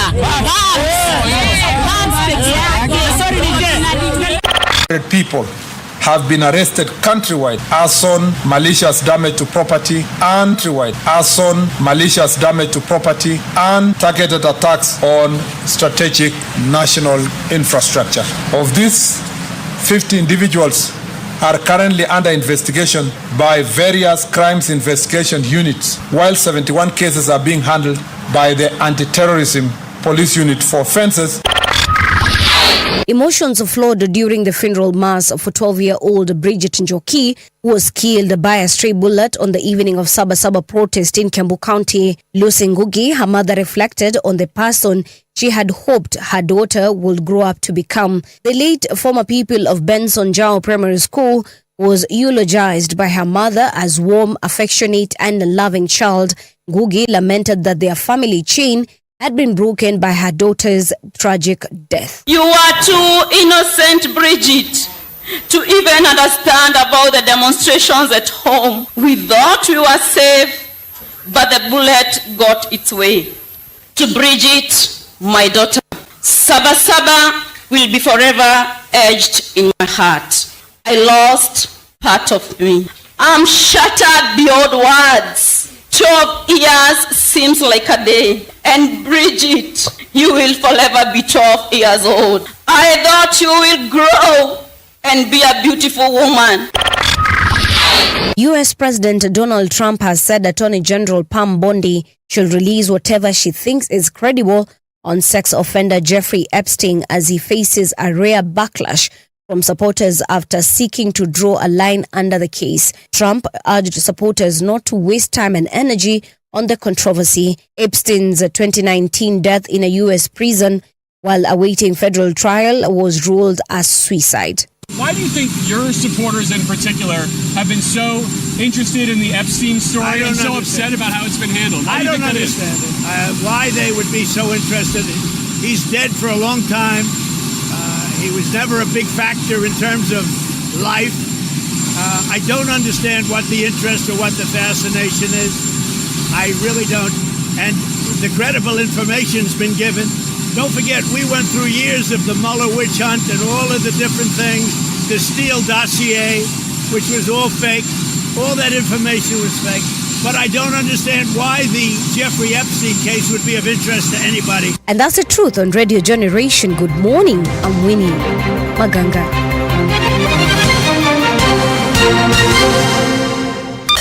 Traffic.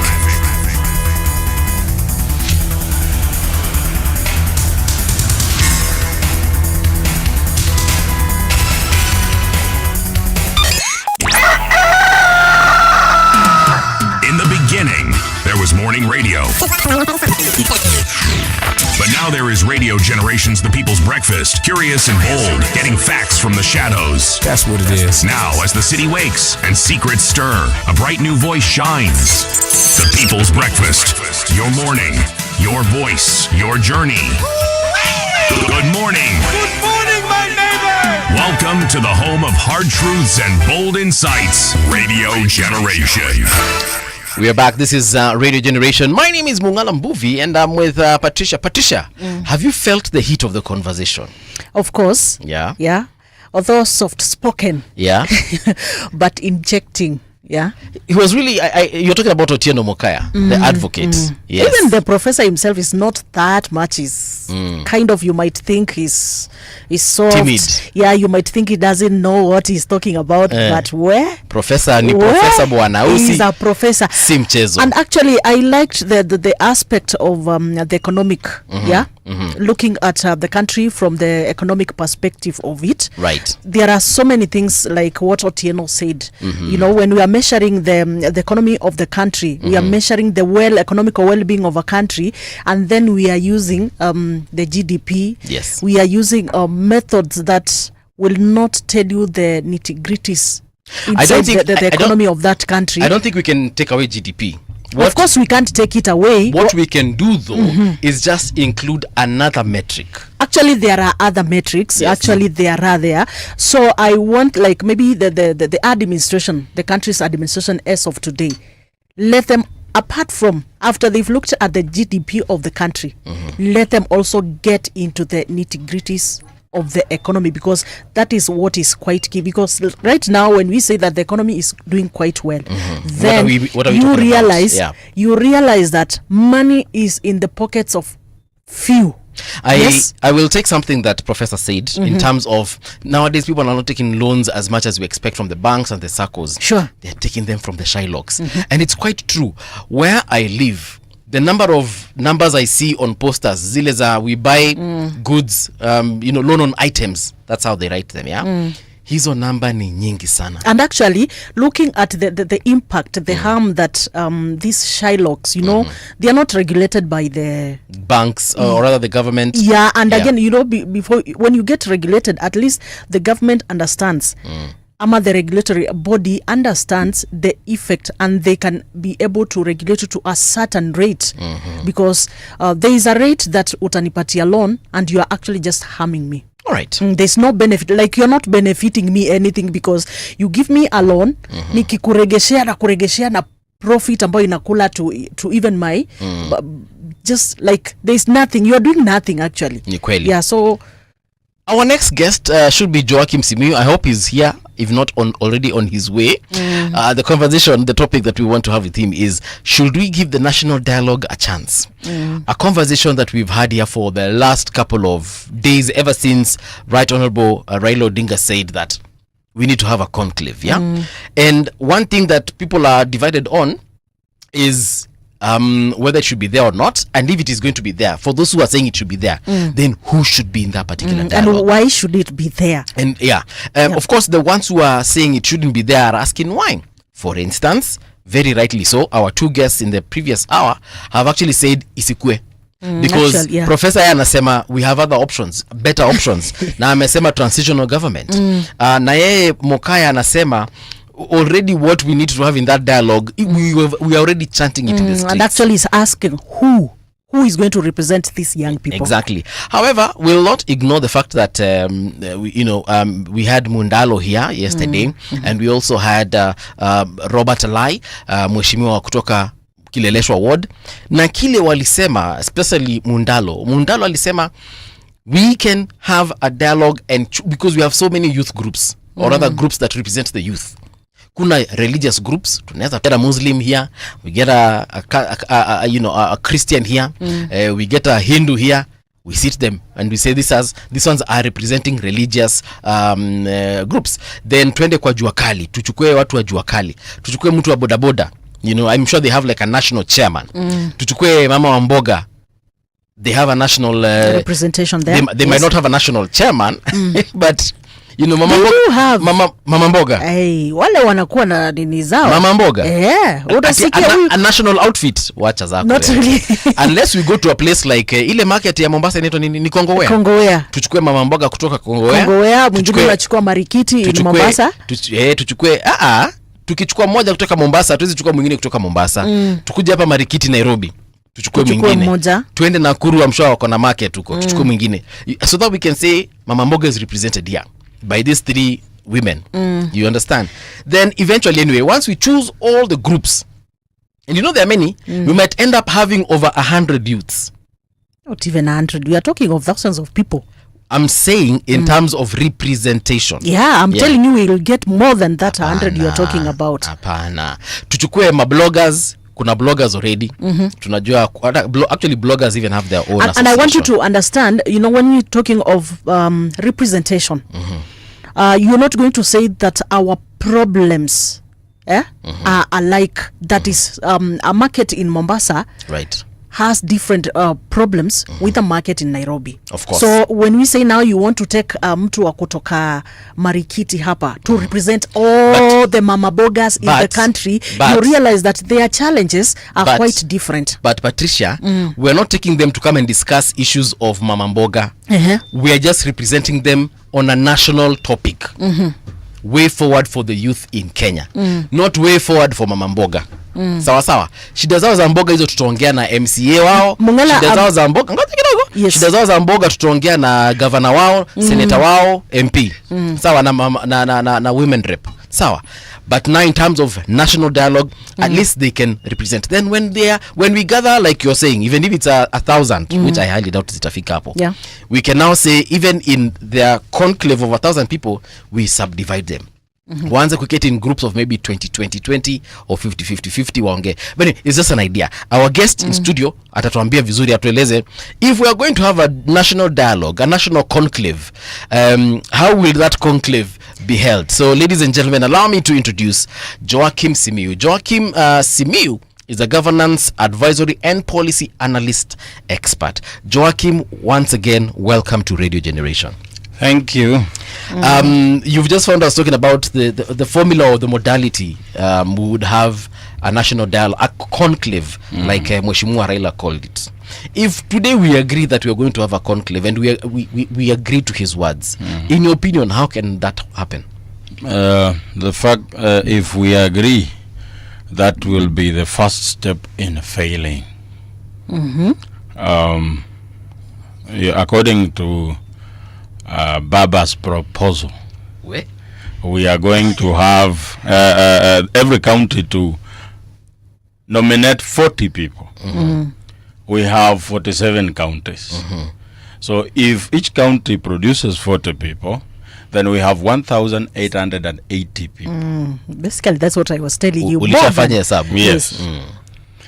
Without the officials, people from government and all these other from the religious units, which will make us have a conversation of about 2,000 people. How is that going to work? Because if we are congregated somewhere, 2,000 people. Say Bomas of Kenya. Yes. And the fact that we are going to produce 40 people from every county, which means we are going to be producing the best who should be heard. How long will it take for everyone to speak? And their views to be documented? Tutafika 2027. That's a buy time strategy. For us to keep talking as time goes. Bye. So that we focus on something that is not going to help us at all. It is not going to be the first time we talk about conversations. We have talked a lot. You cannot solve a problem with the same level of thinking that created that problem.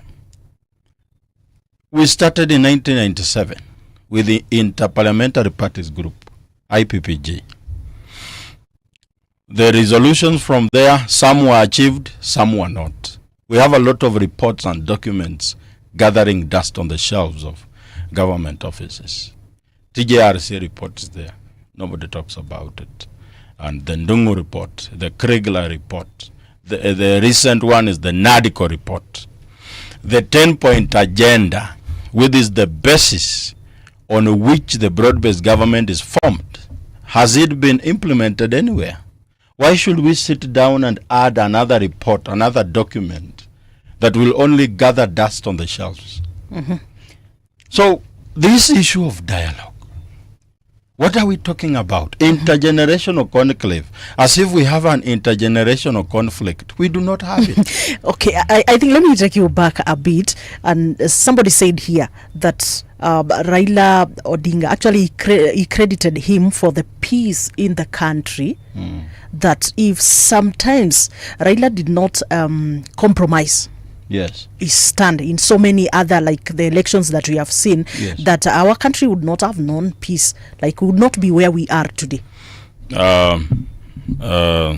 Temporary calm, we cannot call it peace. It's true that Raila has been instrumental in bringing some calm in the country. But according to me, it's just been a way of sweeping the issues under the carpet as we buy time. But the issues that the people want solved are not really solved. But when the people now charge and clamor for change, something comes up. Hey, let's cool down. Let's talk. At the end of it, the issues that were raised by the people are swept under the carpet. After some time, they erupt again. Then we use the same formula of talking. We sweep them under the carpet. After some time, they erupt again. We will have to deal with the issues. Talking is only postponing a very spontaneous. And if they are not going to be careful, it could be very bad for the country. The things the government is doing. You know, President Ruto and Raila Odinga are dealing with the people they have never dealt with since they joined politics. Raila Odinga first ran for president in 1997. Someone who was born in 1997 is 29 years today. A grown-up. Maybe he's going to vote for the second time. Actually, up on your Gen Z. Yes. Yes. So the reasoning of these people is quite different. And they are trying to bring the old way of handling things, but it's not resonating with the generation that we have today. So they have a very big difference, a very big problem of solving these issues. And if we are not going to be careful as a country, we are going to end up with a very bad situation. Because the things they are doing in government, I call it kuona watu kama hawaelewi. And these people are saying And even other institutions like the church has been complicit in the problem. That's why when you go to churches today, the number of the youth in the church is very low. Because they don't see why they should go to church and listen to somebody who has teamed up with the one oppressing them. The issue of dialogue, the issues we have raised as young people and the people of this country can be implemented without sitting down with anyone. Adherence to the Constitution does not need any dialogue. Just implement the Constitution. When we say that when the president comes and says, shoot the leg, who are you shooting? He's using violence on the wrong target. Every president has been violent at some point in life, and it depends with who are you directing your violence to. If it's terror suspects, people coming to bomb buildings, you can use force and violence and we will credit you for it. Why do you use a bullet to a young man who is in the streets asking for capitation to education? For that person, mwenye ameona there is no critical illness fund in the hospital, alafu unataka kupiga hiyo risasi, they say that we want to overthrow their government. How do you overthrow a government using a phone and a bottle of water? So the issue of conclave, I am totally opposed to it. I saw someone here, I think he was here, somebody called Mondalo. I think that was yesterday, yes. Yes, saying that there is no counter proposal. We have numerous counter proposals. The counter proposal we are making is we don't need a dialogue. We are only going to be wasting money on something that will not produce any results. We are only saying the things the president promised should be delivered. We are not asking for things that he didn't promise. We are only asking for what he said that he will do. You do not promise young people 4 million jobs, and when they ask for the jobs, you threaten to shoot them. Then later on, you send someone to come and say, let's sit down and talk. Talk about what? What are we going to talk about that has never been talked about in this country? If it's violence, we talked about it during the 2007-2008 post-election violence. If it's electoral justice, we've talked about it. If it's job creation for the young people, it was in the NADCO report. If it's about everything, we don't need any talk. So now, we don't need any talk, fine. That is an opinion also of some Kenyans. Yes. So what is the solution? Because clearly, the president is saying that there's no clear-cut, there's nothing clear-cut that the youth are saying in terms of what they expect him to do. Because the only message he said that the only message he had was Ruto must go. So he said, go where? And once he leaves, so who takes over? What is how is that his problem? So and he said,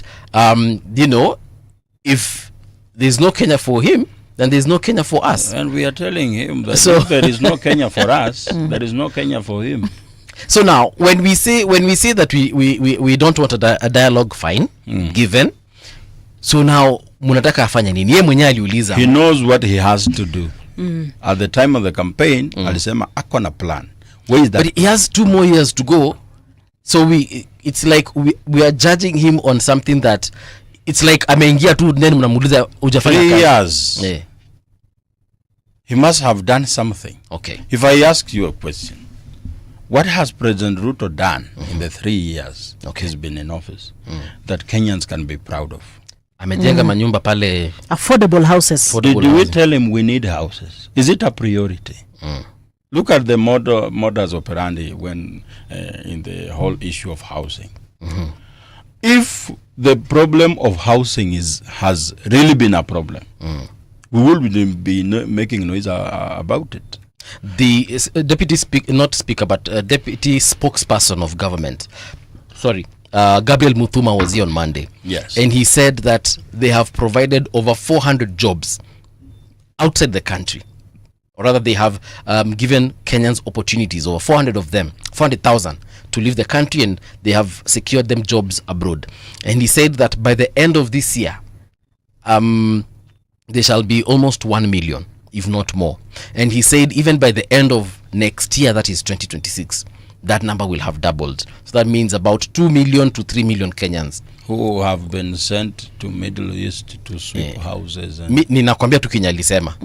So people asking what the president has done, and I'm telling you, according to the government spokesperson, the deputy, that work is being done. It's just that it's not been announced all over.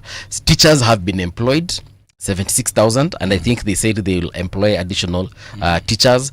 Professor Kithure Kindiki also said that they have this expanded plan to ensure that youth get more employment and more investment opportunities. Employment from where? I'm telling you what he said. Well, I'm just telling you what he said. So as we are saying that he hasn't delivered, he hasn't worked. Clearly, the same government is saying something different. Do you need a government program for you to get a job as a nanny in Lebanon? Do you need a government program for you to get a job as a gatekeeper in Dubai? No. But is it better to go and work as a nanny than kukaa hapa nyumbani? We want jobs here. That is what he said during campaigns. I actually said that you don't send children to slave labor in other countries. We are going to create jobs here using the bottom-up economic model. What happened to that? Why send people abroad? They don't want to go abroad. They want to work here in this country. Well, I'm looking at how long it should take to stabilize the economy of our country, considering the fact that our country, so far, we have had industries that were dead for the longest time. Kitambo nakumbuka kukiwa na hizi makampuni tunalima, tunapanda pamba, tunapeleka. So we have watu ambao wanapanda cashew nuts kule Mombasa. They had industries huko ambazo zilikuwa zinafanya hizo kazi, but for a long time hizi kampuni zote zilikuja zikakufa. So ikawa hakuna production, hakuna manufacturing in the country. So I'm looking at this time, like tumempatia rais kutoka aingie mamlakani mpaka sasa hivi, na ukiangalia what it takes kurudisha zile industries and so forth, like don't you think maybe tumekuwa so much unfair to him, like tumempatia a short time for him to be able to implement all that? What timeline did he give himself during campaigns to revive all this? Why is it becoming difficult when he assumes office? But it wasn't difficult when he was out. He outlined every problem we were having on the campaign trail. I used to pay a lot of attention to everything he said, although he was supporting the other side of Azimio. But you have to listen to your opponent so that you know how to handle him. Yeah. According to President Ruto, he understood every problem. Every problem that we were suffering from as the people of this country. And in his first term in office, people would be seeing fruits. The much publicized plan that I was talking about, it was about revival of these industries. When you look at the actions of the government today, do they look like they are committed to that cause of reviving industries? I had the other day akisema kwamba especially tunaanza na agriculture, from the part of agriculture wamepeana bolea, fertilizers and so forth. Yes. Actually, the again, deputy spokesperson of government said that right now the farmers were viazi are saying that they are selling much more than they used to sell. So where should we hear that from? Where should we hear that from? We are hearing that from a wrong person. We should hear that from a farmer, an ordinary Kenyan, saying that now I'm producing viazi. Can it be true that Kenyans are actually producing things way better than the last regime, but they are still bitter with the president? No. Kenyans are not that kind of people. We cannot be hearing about the growth of the economy from the government spokespeople. We should hear it from the people. You know, when the economy works, you feel it yourself. Sure. So you don't have to listen and read a report from the cabinet sitting and know, the economy is doing well. No. Do you have some disposable income in your own pocket? If you do not have it, then how is the economy working? The issue of agriculture is not just about mbolea. Ukipeleka mbolea in semi-arid areas, what do they do with it? Have we thought about how we can... construction of dams and yes, so forth. Yes, construction of dams. Money meant for dams are being eaten. Irrigation is not happening. There is so much around agriculture. You don't just come here and say mbolea. Ask the farmers who are given mbolea. Every year we are being given trial seeds from NCPB that are not doing well. Every year we have trial seeds. The fact remains that the president and his government are not committed to the cause of working for the people. And every time there is an issue that people are raising, the president is a know-it-all. When you talk about education, he knows how to handle it. When you say about security, he knows. You can't be a know-it-all. Can you listen to people? And I think one of the reasons why I think President Ruto is failing is because he has not mastered the art of hiring managers. That when you are in charge of anything, a business of any or running anything, if you are poor at hiring managers, you are not going to get it very far. The president has hired. Look at the cabinet members. If you had a company, would you hire anyone in William Ruto's government? No comment. You cannot hire. That no comment. It becomes difficult, even if it's you hiring any of them. They are not the people that can inspire change. Look at Kibaki's cabinet when he came into office. They were people of substance. When a minister speaks, everyone listens, and you see something is being said here. Nowadays, I take care of myself and I try not to fall sick because I know the Minister for Health is Aden Duale. Because I know these hospitals will... go and ask this guy who has been supporting government a lot. He went to hospital the other day. A friend had to pay his bills because SHA did not take care of his bills. Sayuki muuliza kama SHA inafanya, anasema no comment. Because... yeah, no comment. Okay. Because if things are really working, you don't have to tell us. That's why I normally ask this question. Have you ever heard Safaricom say that M-Pesa is working? No. Why? Because it's working. If a government spokesperson has to come and tell us things that are working, then there is a problem. Why is it that we are not seeing? Okay. So we have two things. It's either the president is working and we are not seeing, or he is not working and we are seeing. Okay. But let me ask you. Yes. I think people started opposing this administration right from the start. Like the first 2 months when people wanted the price of unga to come to be brought down, to come down. I remember then it was barely 3 months.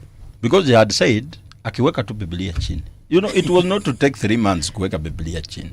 So the imagery in the Kenyan's mind, kuweka Biblia chini takes seconds. So the following day tunafaa tunaona results.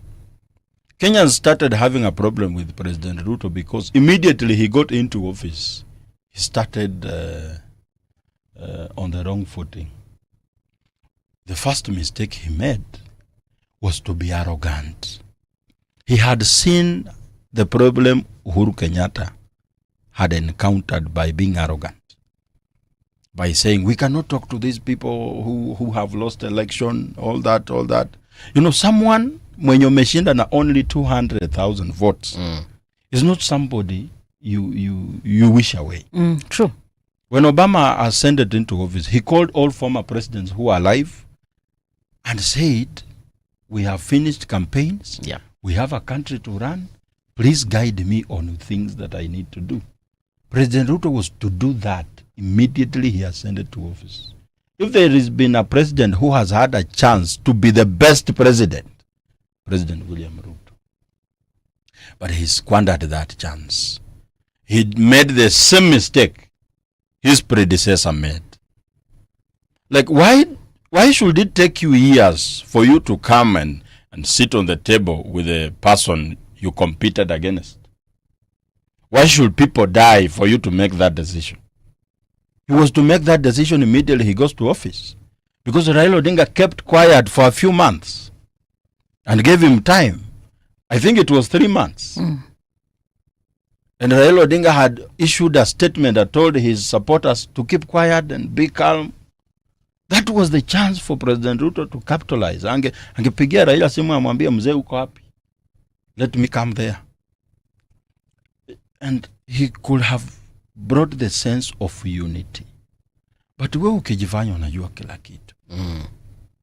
You stand on top of vehicles and say and oppose something, and later on you do the exact thing you said you will never do. Today when we ask him questions, instead of answering, anasema tuko na mapepo. So how do you listen to such kind of a person, even if we sit in that dialogue? What are we going to tell him that he doesn't know? Maybe what we Kenyans need rather to express and show him, and for the specifically guys who've been going to the streets, the ones who are saying partyless, leaderless, tribeless. Yes. Maybe that now they need to front a tribe and say, this is the tribe you're talking to, or these are the leaders you're talking to, and this is the party. The party already we know, it's the people of Kenya. No doubt about it. No. They don't need to call themselves Azimio or Wiper or whatever.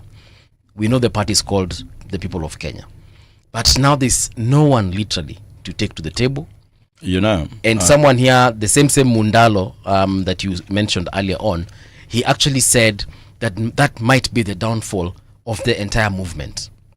Let me call it the Gen Z movement. It might be the downfall of the Gen Z movement because they are all shouting from different corners.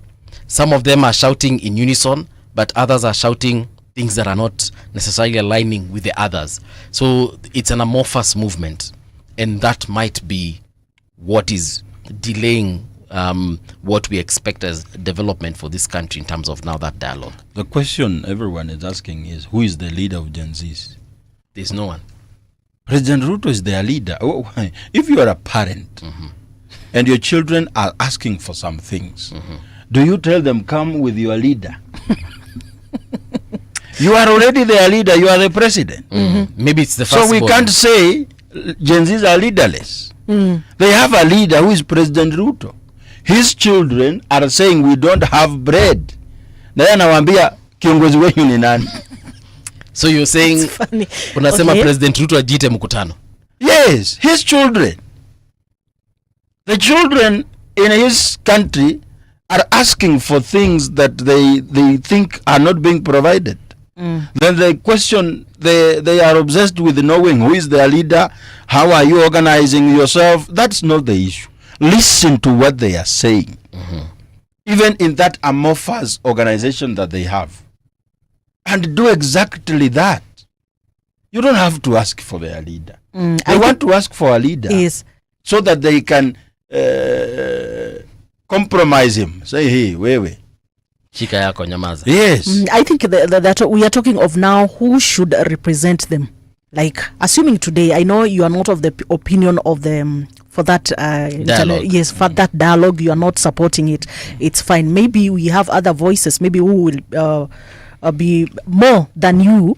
So if today we had to sit down and we want a representation, where do you think, you talked of 40 from every county, every count. This 40 includes who and who and who? And that's the question we're asking. What's the criteria of choosing the 40?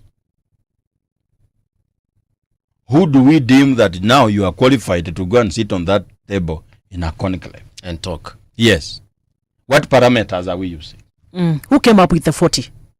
The person who came up with the 40 has been coming up with every idea around talks. Talks that, as I said, have only been postponing problems.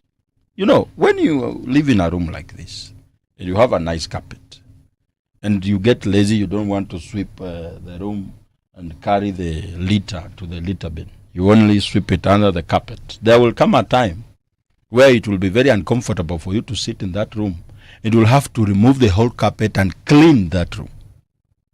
That time is here. And the way I'm saying things, I don't want to sound radical, but if the country continues to be led in the manner we are saying, I can say one day we will wake up in this country and it will never be the same. Let me ask you something, Joakim. So, let's say I volunteer myself as a youth, and I say, you know what, mi nataka kuongea na rais nimwambie shida zetu. Na for some strange reason anisikie. Na kesho muamke msikie Mbuvi, Patricia, and say some other random 20 young people have gone to State House. And we tell the president exactly what has been on the posters of the Gen Z movement. You know, mambo ya HELB, mambo ya corruption, mambo ya unemployment. Hizo vitu zote zenye zimekuwa zikiandikwa. The 20 of us, we speak to the president and then now he starts implementing those things. Is it something that is acceptable? Why should he wait for you to go and tell him so that he implements them? He already knows them. Let's just assume that he doesn't know. And this is just me being the devil's advocate here. Do you know why? Yes. Kenyans are so fed up that today when a picture of you and the president emerges, Kenyans will not even listen to what you're going to say. As far as you are with President Ruto, that's enough. Okay. It doesn't matter what you discussed.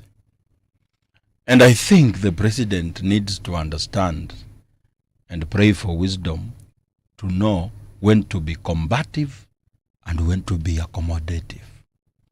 The biggest difference between Ruto and Uhuru knew how to read the room.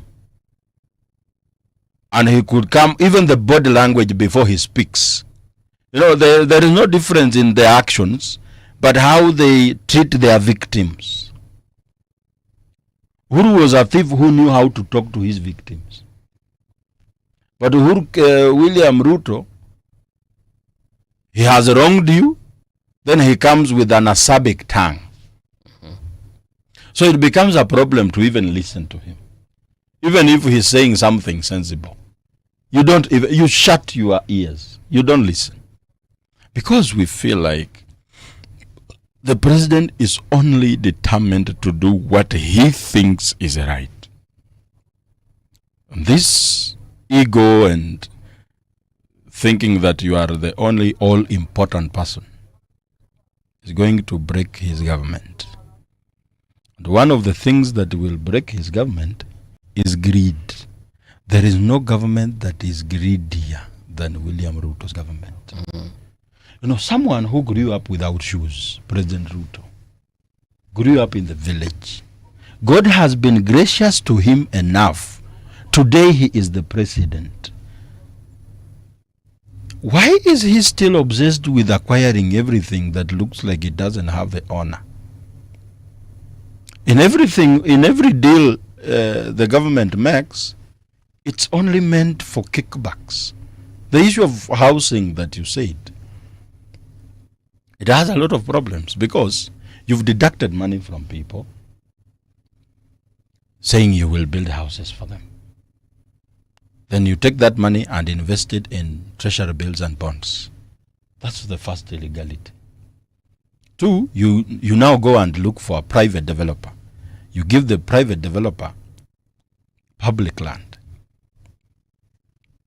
They build housing units on it. Then they give the government only 30%. And they sell the 70% at the prevailing market rates so that they can plow back their profit. Then the 30% units the government is given, it sells those units close to the prevailing market rates. So if the issue is housing, are we really solving the housing problem? I think this is a ploy to grab public land. Because the people who are being targeted to be given these houses, they have not been economically empowered to manage the kind of environment they are being told to stay in. And later on, when it becomes difficult for those people to maintain those houses, you will hear something like privatization of the housing program. where private people, a private person will be the one being given a chance to manage those houses. And that is how public land will have been lost.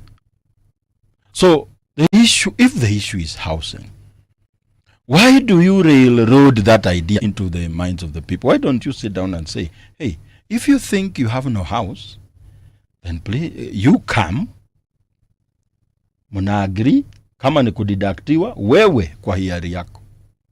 I think the government should have focused on empowering people and creating an environment where private sector can flourish. If they identify housing as a niche to be taken care of, it will be done by the private sector. When you are empowered economically and you think housing is a problem, you will look for a place where you can put up your own houses, and someone else puts up houses elsewhere. According to the you will build houses that the people can afford. Then we will solve this problem without necessarily the government doing it. But the government is involving itself directly into business, affecting the private sector. Tukisema hivi, unaambia wewe ni wa Munyoro. Yani,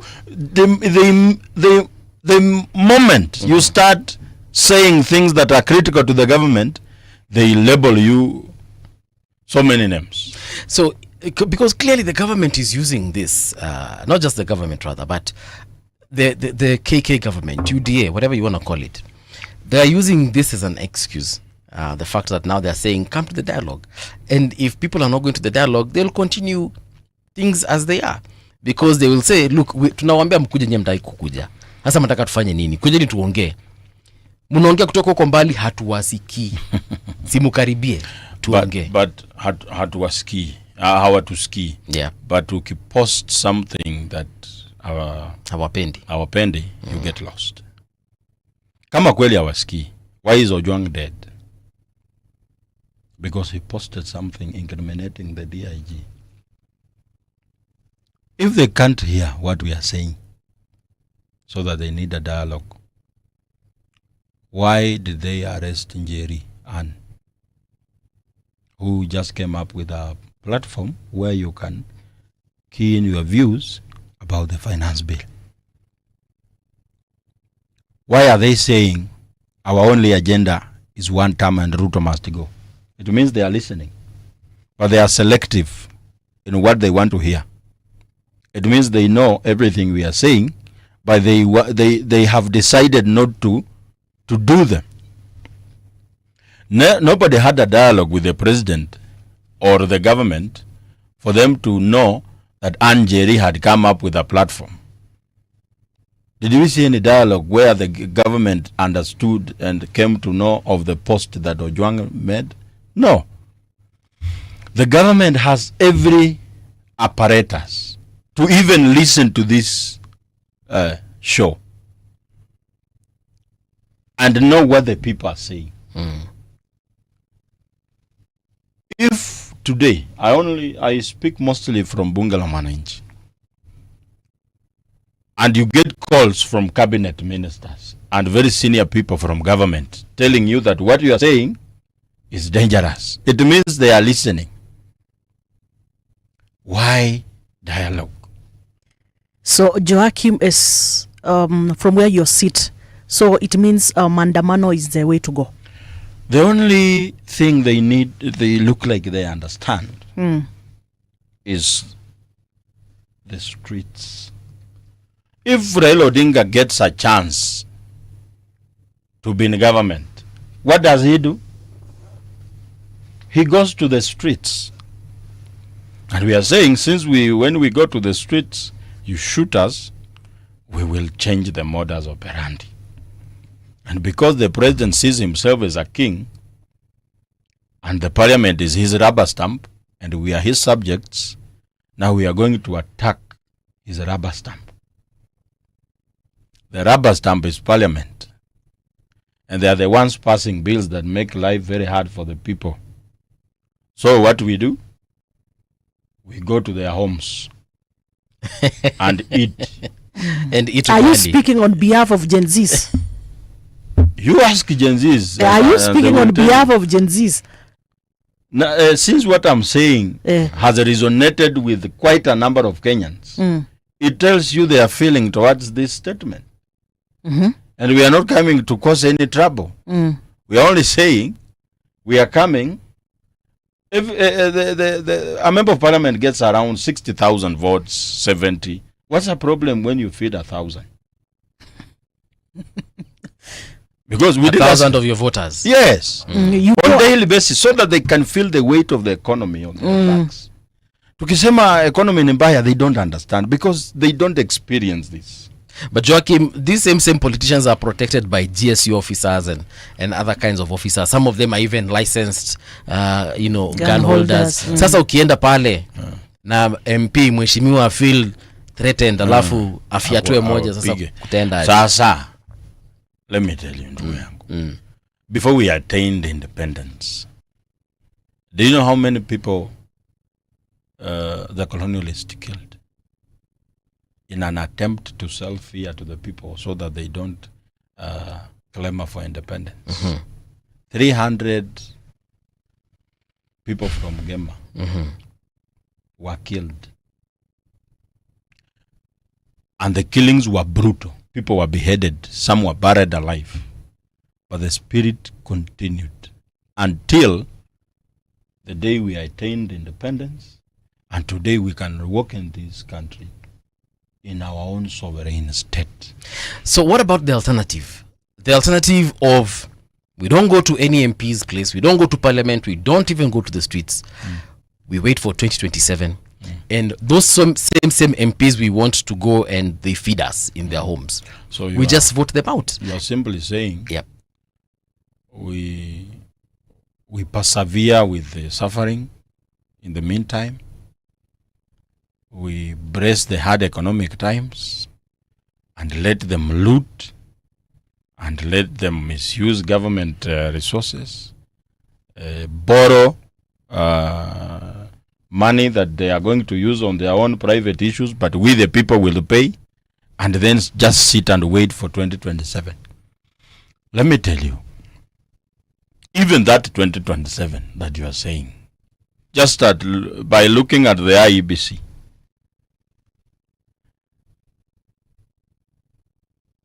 we are not going to have an election that is fair and credible. The choice of the IEBC, who chose them? Who nominated them? The president. Who is the chairman of the IEBC? A person who once worked for the president's PA. When you look at that IEBC that was sworn in the other day, who among them looks like he's an independent-minded person who wants to deliver a credible election? What does the Constitution say today, yes, about all these complaints that Kenyans have? In terms of, for example, what does the Constitution say when we have an issue with the IEBC we should do? What does the Constitution say about what you've said, the looting, the corruption? Because from my understanding, we have other apparatus that we can use. For example, we have the courts. And again, in my opinion, I think the courts are well equipped. They've been performing. We have seen judges who are very bold in their rulings on issues that have been presented before them, whether it's the High Court, Supreme Court, or even the lower courts. I don't feel like we've exhausted that enough. Kenyans lost their confidence in nearly every institution. That's why now that the courts and the institutions are working, there are questions we've been asking, and we don't really know if those cases have been pursued. For example, are Kenyans, are we really sure that the OCS for Central Police Station is still in custody? We don't know. We see him going to court every time there's a hearing. Yes. Just the same way the person who killed Tom Mboya, we saw him go to court, but he ended up staying somewhere in Zimbabwe. Okay.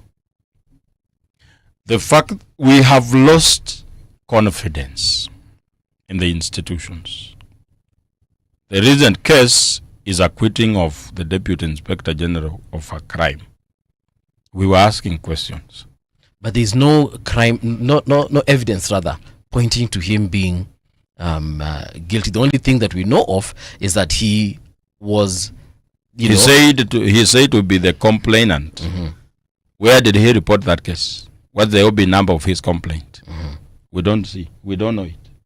Ask anyone and challenge any police station to produce that OB number.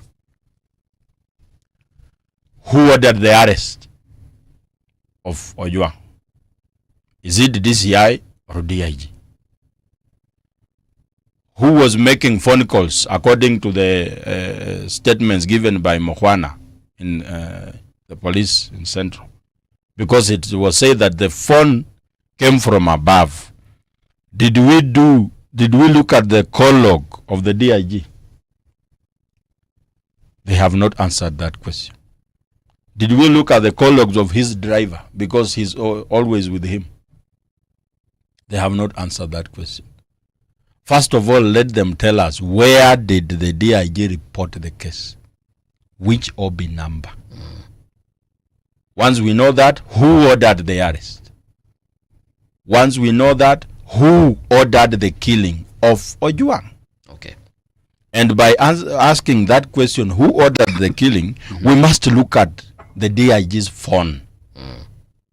What reasons has the IPOA raised kusema kwamba DIG is not complicit in the murder?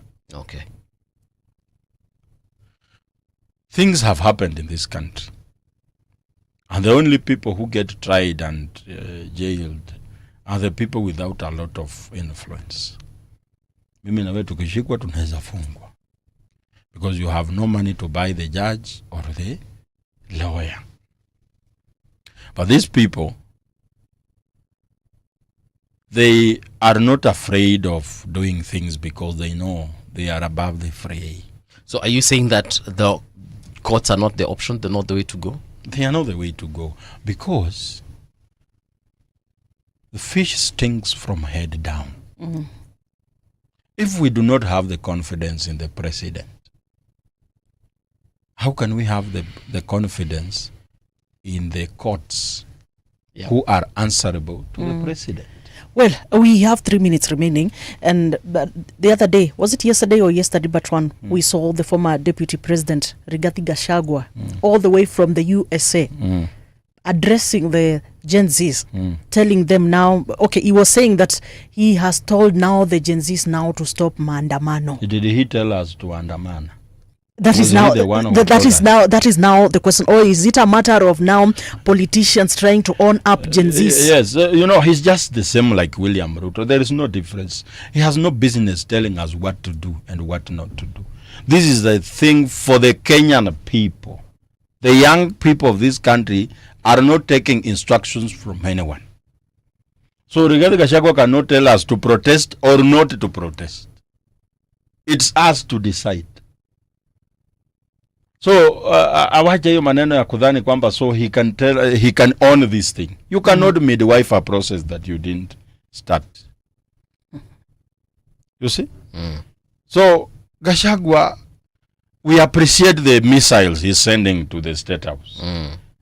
But he cannot be the option.